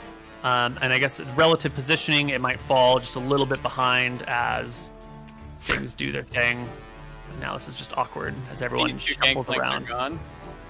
I do believe the front gangplank will slide. I'm going to make just some saving throws for the gangplanks. This back one definitely falls into the sea. The front one... Okay, wait. Be better in mind as well. Our large ship is moving. They're attached to ours by a single rope in the middle of our ship. Like, the waves that are going to be caused by our ship moving, I feel is going to, like, move their ship around loads. There's no way these gangplanks have a good chance of staying in place. They have to have a good chance. Or they need, like, They're decks. going to have a terrible chance of staying in place. Yeah, they're most likely going to fall. Absolutely, 100% agree. Yeah. Why don't you roll me 2d20? They each need a 16 or higher to stay in place. We sure want Nick to roll it? They're both going to stay. Go, do it. No, you do it. No, I want to see you do it, Nick. Roll it. Roll it, Nick. Come on, Nick. So what do I need? They both need to be above 16, and this is for each one. 2d20. 16 or above for each one to stay in place. Oh, okay. Oh. No, it was just a 1d20. Just one, just... They all go down. You got it. I got it, don't worry. Which means one man will fall into the sea as the ship turns. He just tumbles into the water. Everyone else stays on this ship. It looks like maybe the positioning gets mixed up. The ship rocks. Everyone gets moved around slightly. Initiative? We roll, right? Do you think that has a chance, or is that good on? The rope? Yeah, I will have the rope make a saving throw versus crushing blow. Let's see. Rope versus crushing blow. It needs to roll a 1 on a d20 to break at this point. So, go for it. Actually, no, that's not crushing blow. This is a different sort of tension, right? Pulling is not the same as pushing. No, I've got the 1 here anyway. Don't worry. Oh, a 5. How is the rope attached to their ship? Is someone holding it? Is it another? No, it's attached to what do you call it? A belaying pin? So a rope, specific thing that you'd use to tie the rope to. Do you think a 5 works or no? Yeah, I think a 5 would probably break that. Yeah. I was trying to look for a more appropriate save, but we don't have one. Yeah, I think the rope, either the rope will break or one of the pieces of wood to which the rope is attached will snap, and this section will go away. The cries from the sailors on the other side as the boat split apart are, I don't know, music to your ears, I would hope or assume. Whoa. There are 4 enemies left on your ship, 1 man in the water, and what is that, like 12 on their side? Let's roll initiative. I already rolled. I did too. Thank you. Thank you. And Nick goes at 10. So what are they going to do? They're going to get actually, fucked. Misha should have a 4 because she doesn't have her weapon, so she's rolling with 3 initiative. So Misha, their knight will go first. She's going to take a look at the situation. The tides have changed. Her people can probably reattach and pull back on, but this is not the sort of situation she was hoping. So she'll grab a morale check as well. She's fucking with the cleric of Elthara too. She's not getting off easy on this one. Okay. It's a 15. You've already disarmed her. She's alone here. She will keep her hands up, turn and call back to her people to, lower the bows, stand down, and, yell at her soldiers here to stand down on your side of the ship as well. Put your arms down. Stop the bloodshed. Well, I have a dictate ready, so I would like to at least get my XP for that one. You're just going to keep casting your spell then? Yeah. That might continue the battle. Yeah, she's calling for a truce right now, and you can end it if you do nothing.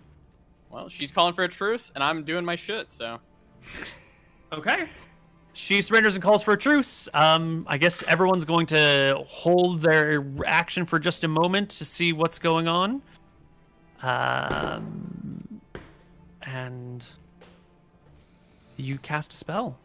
My dictate will be throw your weapons overboard at them. Imric will technically go before you. Imric, were you going to do something? Oh, I technically go first, do I? Okay, so they're all not doing anything. Yeah, the Akubins are holding action, not like stopping, but bows are aimed, spears are readied to be thrown or stabbed. Gangplanks are grabbed, grappling hooks are spinning. All but right, they take okay. a pause. So I was reaching into my bag for a little jar of molasses, and instead I'll let it there, and I'll turn to the captain and say, "We accept your surrender. Like, sheathe your weapons, and you may live." Tyrael, you're the next person in the party to go. I'll lower my sword and back up a bit. Okay. The dwarf sees what's going on, and he will step to the first soldier and take his spear and toss it to the deck, and then move to the next soldier and take his spear and toss it to the deck, and then Anton goes. I do throw your weapons overboard. I dictated to these people. You're gonna let your spell resolve? Yes, Koibu, I am. Okay. That's EXP, baby. All right, well then, we have a whole bunch of crossbow bolts coming your way. If it's clear you're going to keep casting spells, they are not going to abide it. 1, 2, 3, 4, 5, 6. What are you doing? They're just gonna cancel your spell. They're not gonna hit me, Nick. Okay. You have got good AC. All right, all 8 crossbowmen go before you, and well, it looks like everybody's standing down except for the cleric of Velthara.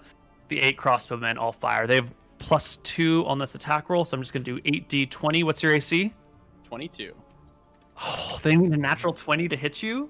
You got They're this. hitting me, Neil. Easy. Not a Easy. 1. Not a 1. A flurry of quarrels come your way, peppering around you, blocking off of your shield, hitting the mast, hitting the deck. I'll say, Velthara commands you to throw your weapons overboard. Tell us about Dictate. How does it work? They have a save to negate. It's up to 6 people in a 20-foot cube.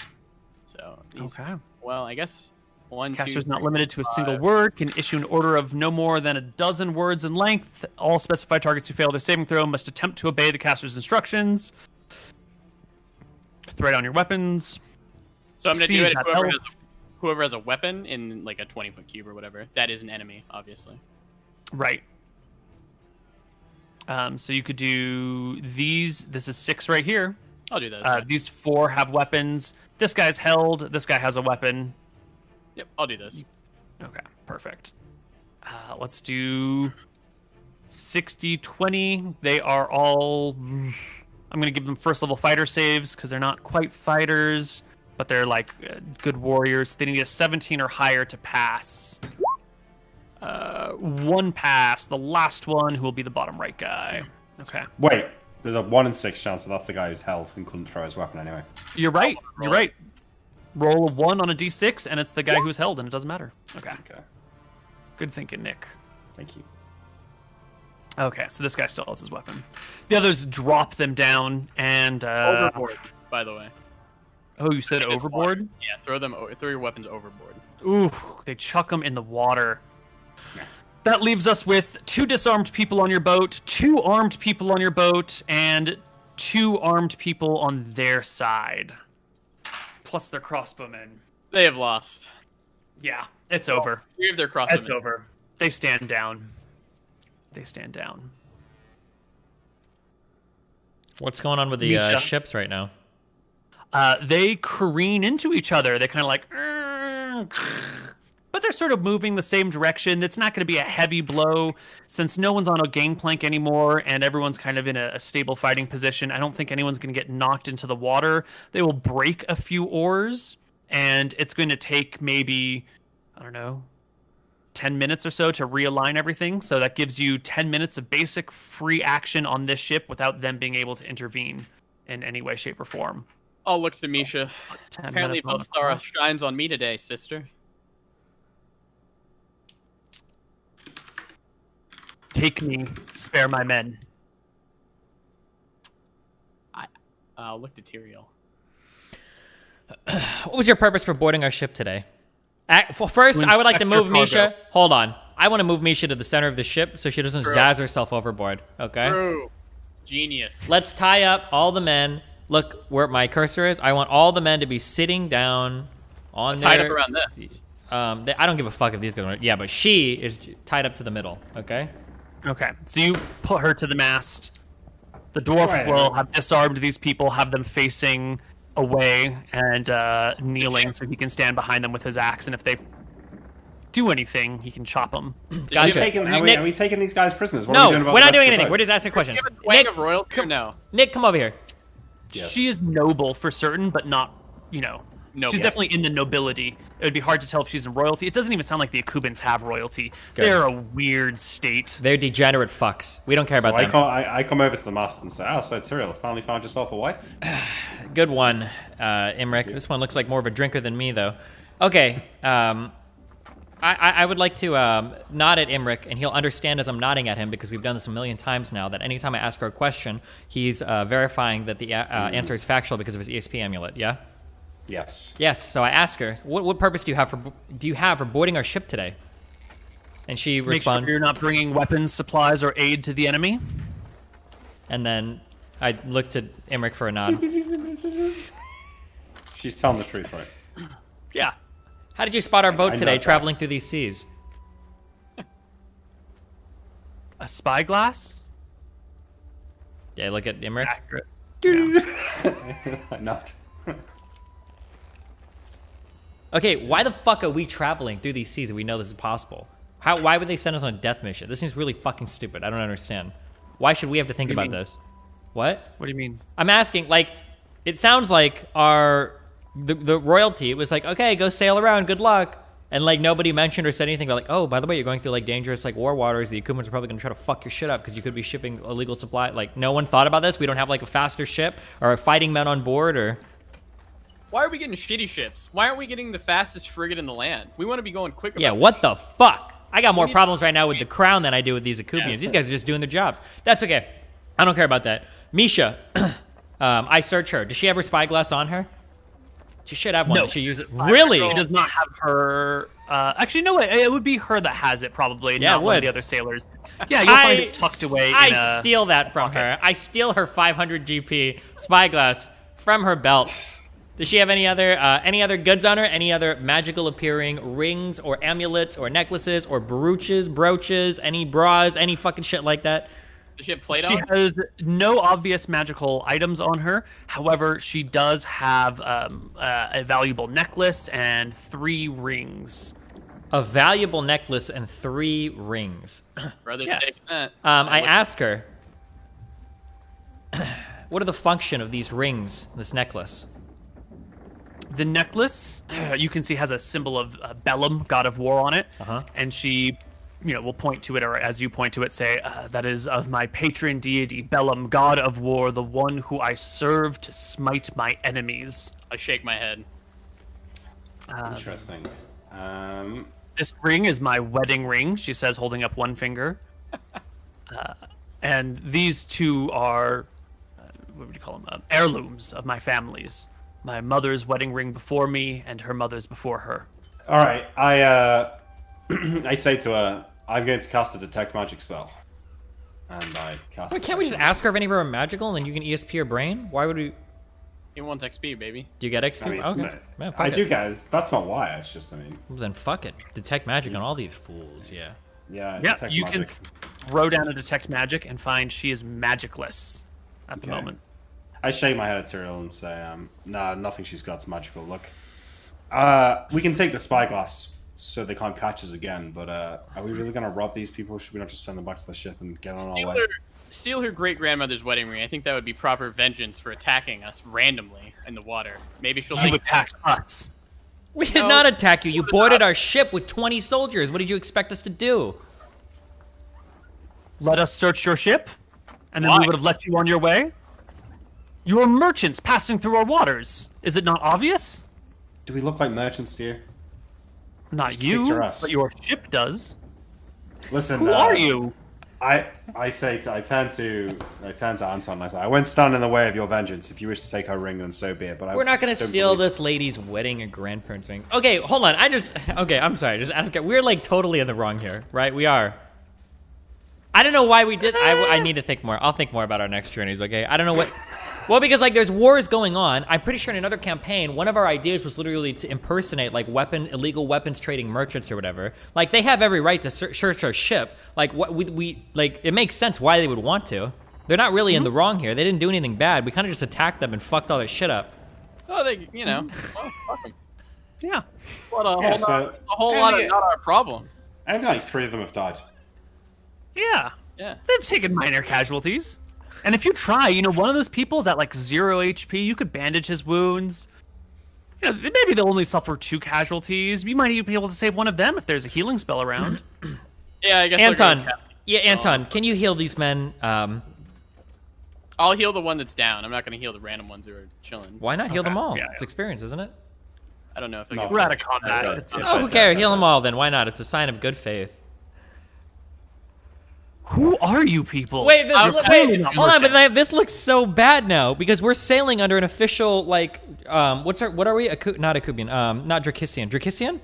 Yeah. We're sailing under an official like Drakissian flag now. We've just destroyed the fuck out of some poor Akubian like scouts, and now we're just setting up.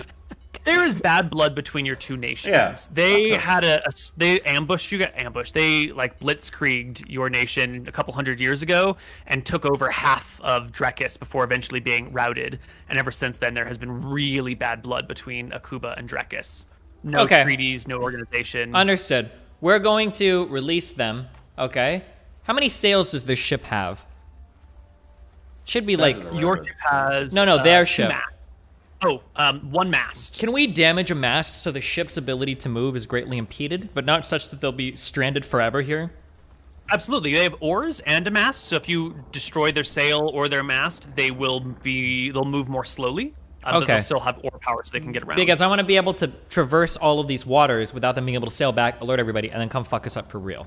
Does that make sense? That should be possible, doable? Or I'll ask the captain. Okay, they're all tied up. We'll help you, men. We'll fix you up. This doesn't need to come to the bloodshed that it has come to. We'll set you free. I'm going to keep the spyglass because I don't want you guys trailing us for obvious reasons. We're going to destroy your mast because we can't have you going back to your shore, alerting a whole bunch of other ships to come chase us. We'll be back in a moment. We'll return you, all of your men to your ship, and then we'll all be on our way. Does that sound good to you? Misha? You'll return me to my men? We'll return you to your men. We have no use for keeping you. We don't mean any of these issues. Our job wasn't to come here, destroy a bunch of Akubian soldiers. We're just sailing around this peninsula or whatever this is. We don't want any trouble. It's just a terrible misunderstanding. What? It's just a terrible misunderstanding. Oh, we are misunderstanding. Yeah. What kind of the sword that you tossed overboard? Is that a special sword to you? My father's sword. That's the vengeance I needed. What kind of sword? Anton will laugh. An arming sword forged by the dwarves of Keldaram. Not a magical sword? No. Okay. You and your father's memory will be just fine then. I'm sure he'd prefer the life of his daughter to the existence of some corroded sword. You're fine. Okay. I would like to go below. Who are you? Don't worry about who we are. We are the people that are setting you back to your ship, and we're going to sail around. You kind of lost the right to ask us any questions when you boarded our ship and lost the fight, so you're just going to go on your way. You're going to be thankful that we're releasing you, and we're all just going to pretend this never happened. This goes a lot better for you if you just stop with the questions. Well, you can ask as many questions as you want. want. Take our generosity. Yeah. I would like to go below deck, bring back up the captain and everything to make sure that our ship is on track. I would like to ask him before we come back up deck, Captain, hello. If we disable their mast, do you think that would give us ample time to clear this entire... this is a peninsula, right? Can I call this a peninsula? This whole thing down here? Yes. Right? Yeah, will we have time to clear like these Akubian lands before they can make it back on oar power alone? He takes a look at their oars. He suggests you break a few of their oars as well. You know, or chuck them overboard so they have to spend an hour fishing them out of the water. Okay, break a few oars. Break a few oars. Have 6 or whatever. Work your way back. We'll do that, okay? We'll do that before we send them back to their ship, okay?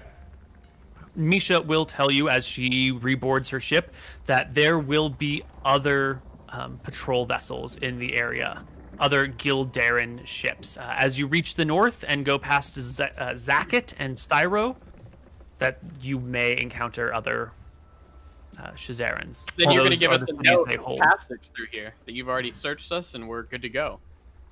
I'll hand her some parchment. Do you think... Yeah. Wow. She will write you a message saying that, you know, she writes it in Akuban because there's no guarantee that anyone else here is going to be speaking Drakissian, and tells you that it says she boarded your ship, searched it, and it has no supplies. for the enemy. All right, we got the hall pass. We're good. Okay. Thank you. We appreciate it. Sorry that it came to this bloodshed here. Are the men actually dead, or shouldn't they be making death saving throws? Can we resurrect any of the people in there? There were, I think, 3 dead folks. One of them got to 0 exactly. One of them was thrown. One fell overboard. Yeah, one of them was down to like -2, and then the other was like at -8, so he's probably dead by now. But the one at -2 you could have saved. So we'll get 1 dead person, 1 guy overboard who will get was saved to be rescued before he drowns. No, he drowned. It's too late for him. I nod to Emmerich. She's writing the correct note, right? She's not writing. I speak a Cuban, so I'll read them out once she writes it. Yeah, the section about searching your ship for the wares is not actually entirely accurate. She says that she encountered you and trusts that you are not here for to support the enemy. Good enough. I make a show of reading it in a Cuban in front of her, and then I'll nod back to Tyrion and say, "Seems fine." She is appropriately shamed before you for being caught in her lie. Yeah. I'll All right, can we make a move on? I'm sick of looking at their faces. Can we get them back to their pathetic boats and move on? Sounds good. Yeah, you said that you were under Valthara's flag? Alaska? Our ship, our fleet. You brought great shame upon Valthara today. I'll shake my head at her and send her off. Okay. Sad. The Akubans, cowed now, depart, and you guys are free to sail around the rest of the Akuba without problem. Good. Do we have another... We sleep on the boat, right? So I'm going to just switch out slow for lightning bolt, just in case we get attacked again. Okay. Yep. You will indeed pass by a few other ships. You'll see a small fleet kind of hanging around near Zakat, and one of the ships, very similar to the last one you saw, will make way for you. But with your note in hand, the situation can be navigated fairly easily and peacefully. If you guys want to delve into it, we can, or we can just hand wave it. No, we just have... hand wave. I don't know. How many people do they have in their ship? How many fighters? No, okay, yeah, we're good. It'll be similar. Yeah. All right. Some week and a half later or something, you guys will arrive in Droonsbar. There is a bit of a storm. I just want to mention in the Saren Strait. I've already rolled some dice to take care of it, so it doesn't bother you. But this area here is pretty dicey when it comes to passages. But you can pass without any problem, so we don't have to worry about it. As we go by Yetl, I'll ask the captain, what is Yetl, and then what is Thadenlod? Well, Yetel is the easternmost Akuban city, built on the border of the Sindori River, what just generally marks the edge of Elven lands. Thadenlod is one of the Elven towns, well-defended towns to keep the Akubans on watch, at bay.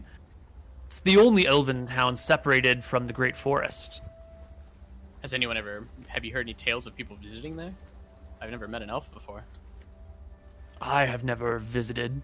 The Sindori River has too many rapids to bring a ship up or down, so I know of no sailor who has been there before. Interesting. Strange people, the elves. I wouldn't mind meeting one day. Well, you'll be at Droonsbar. There'll be half elves there. Really? And the Elven Wood is not too far. Say, Captain, what's on these 2 little islands here by the Scorpnar Peninsula? Santry Island, Hootsweat Island. Anything I think interesting? they're relatively uninhabited, at least by, sentient folk. I've never made port here. I've seen no smoke rising from them. I have no idea what they hold. Interesting. Well, this area is actually quite hot and dry, as appropriate by the color. Yeah, you guys will arrive in Droomsvar. You can deport, dismount. What do you call it? Disembark. A light. Oh, okay. Ooh, a light. That's a new one for me. Well, that might only apply to trains. I'm not sure. Thank God to be back on dry land. Get bored of being on the same boat for weeks on end. Yeah. Somewhere new and interesting to explore. So I assume we've healed up our dwarf. Everyone's nice and healthy now, right? Yeah, you've had a week or so. I refreshed my armor spell. I will drop another piece of blessed leather. You said that this was a 2-week journey, right? Mm-hmm. Was this like a week? Do we get long rest EXP for sailing on a ship? No, we'll wait till you get back to the capital. Okay. Probably never. Alright. Probably what? And Negligible, but I guess you get 500 extra. Oh, yeah. All right. Okay, we're here. So what's the plan of action? Shall we get ourselves settled? Should we head for the best inn in town, or should we try and remain? I think we were getting a inconspicuous? message dictated that Tyrael was supposed to write as an introduction to these towns. From Drunstar right. and Rhodes. We have some passage, some note from the queen or whatever that allows us to know that we're like on official research business here. Yeah. Did you want to dictate what it was so that there's like some specifics in case it becomes a problem? Does it? Well, it sounds like it could become a problem. So yeah, let me. Yeah. Maybe you don't have to do like a perfect job, but just a broad strokes would be nice. Yeah, if you're gonna do a job, might as well do it right. Yeah. And while he's doing that, I'll have a question for the other two of you. You're arriving here in Droon's Bar. This ship has been charted for you guys to come here and drop you off. It's gonna And stay. then what? They're going to stay here in Droon's Bar? Yeah. How long? No, because we're probably planning to head south, right? Yeah, but how are we gonna get back? We'll Just just charter find another another way. ship? Yeah, like.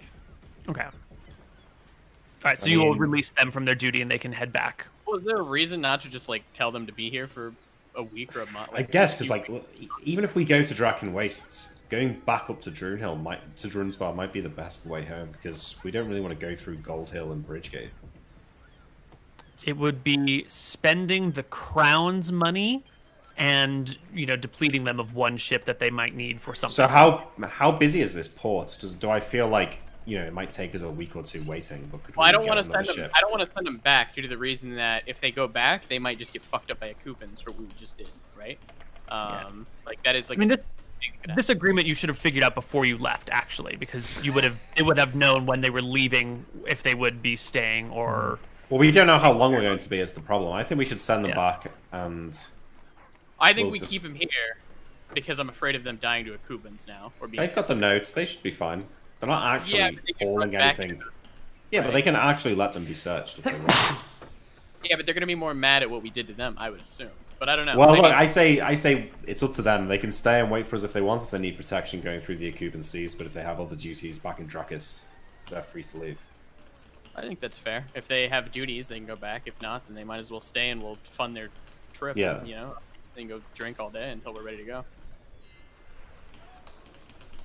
Cool. That's how So I'll they're put it. going to. I'll put it that way. If you guys want to go back and work, that's on you. If you want to stay here, it'll be a crown-funded vacation until we're ready to charter back. In a few. That's an interesting prospect. A crown-funded vacation to stay in Droon's Bar. The captain says they'll wait for you. Let's see. When you arrive, it is going to be. You'll be arriving on December 20th. So they don't. They'll wait at least until the new year. I Because hear the dwarven they're gonna ladies wanna, like. Yeah, they're gonna want to party for the new year and stuff. So they'll wait for the new year and maybe a few days after that. So like a week and a half or something. Yeah, We're gonna need if long. you We're land on definitely the gonna need 20th, longer than that. they'll leave on like January 4th. So we're just paying for them to get pissed over the holidays because we're never going to be done in a week and a half because we've We got to could head be. to. Well, no, But I because guess we've got to we- head to the Draken Wastes. Yeah, you know what? Fuck it. We'll just pay for them to get. Fuck it, yeah, why not? They deserve it. It's not on our dime. It's on the crown's. Okay, can I read you guys the note that we had previously had prepared to make sure that we previously agreed to what would be previously accompany them on the ship? Yes. What is the name of the queen again? Shit. Wins for the party? What? The Queen of Drekis? Queen Wick, right? Auntie. Queen Auntie? Yeah. Oh, do you want her first name? I don't know. Listen, this is the note that I've got. Greetings, this is the Queen of Drekis. These men are traveling on official orders to research dwarven technology that can assist us during these trying times. Please treat these men with the highest courtesy, and I will make sure that you are compensated in kind for any convenience they may cause you. If any further questions arise due to the nature of their business, please do not hesitate to send me a message by note or by magic. All right, there you go. Is that okay? Perfect. Okay, there you go. That's the same. You put in the chat. Queen Valuria Wick. Right? Yeah, That is Valuria. correct. Well done. Thank you. Oh, also, what's the date today? We really want to know. December 5th or 20th. December 20th. Gotcha. Okay. All right. You arrive in Drunesbar. You step off into the predominantly human town. You will be greeted at the docks by some armed warriors. Standard protocols, a new ship arrives. Someone's got to pay docking fees. You got to, see what's going on. They ask you the general questions. You can produce the note, and they can detect the accent in your voice. You guys speak. What are the languages you all speak here? Halfling and Drekisian. Aridonian, Akuban. Yeah. Yes. The docksmen are multilingual. They speak all of the major languages, so you got them covered all the way. And with a bit of a surprise, seeing people with a message from the Queen of Drekis, they make way for you, tell other people to stand by, and even appoint a soldier to escort you wherever you need to go, if need be. Would you like a guide, a scout through the town? We would happily. No, we'll be fine with that.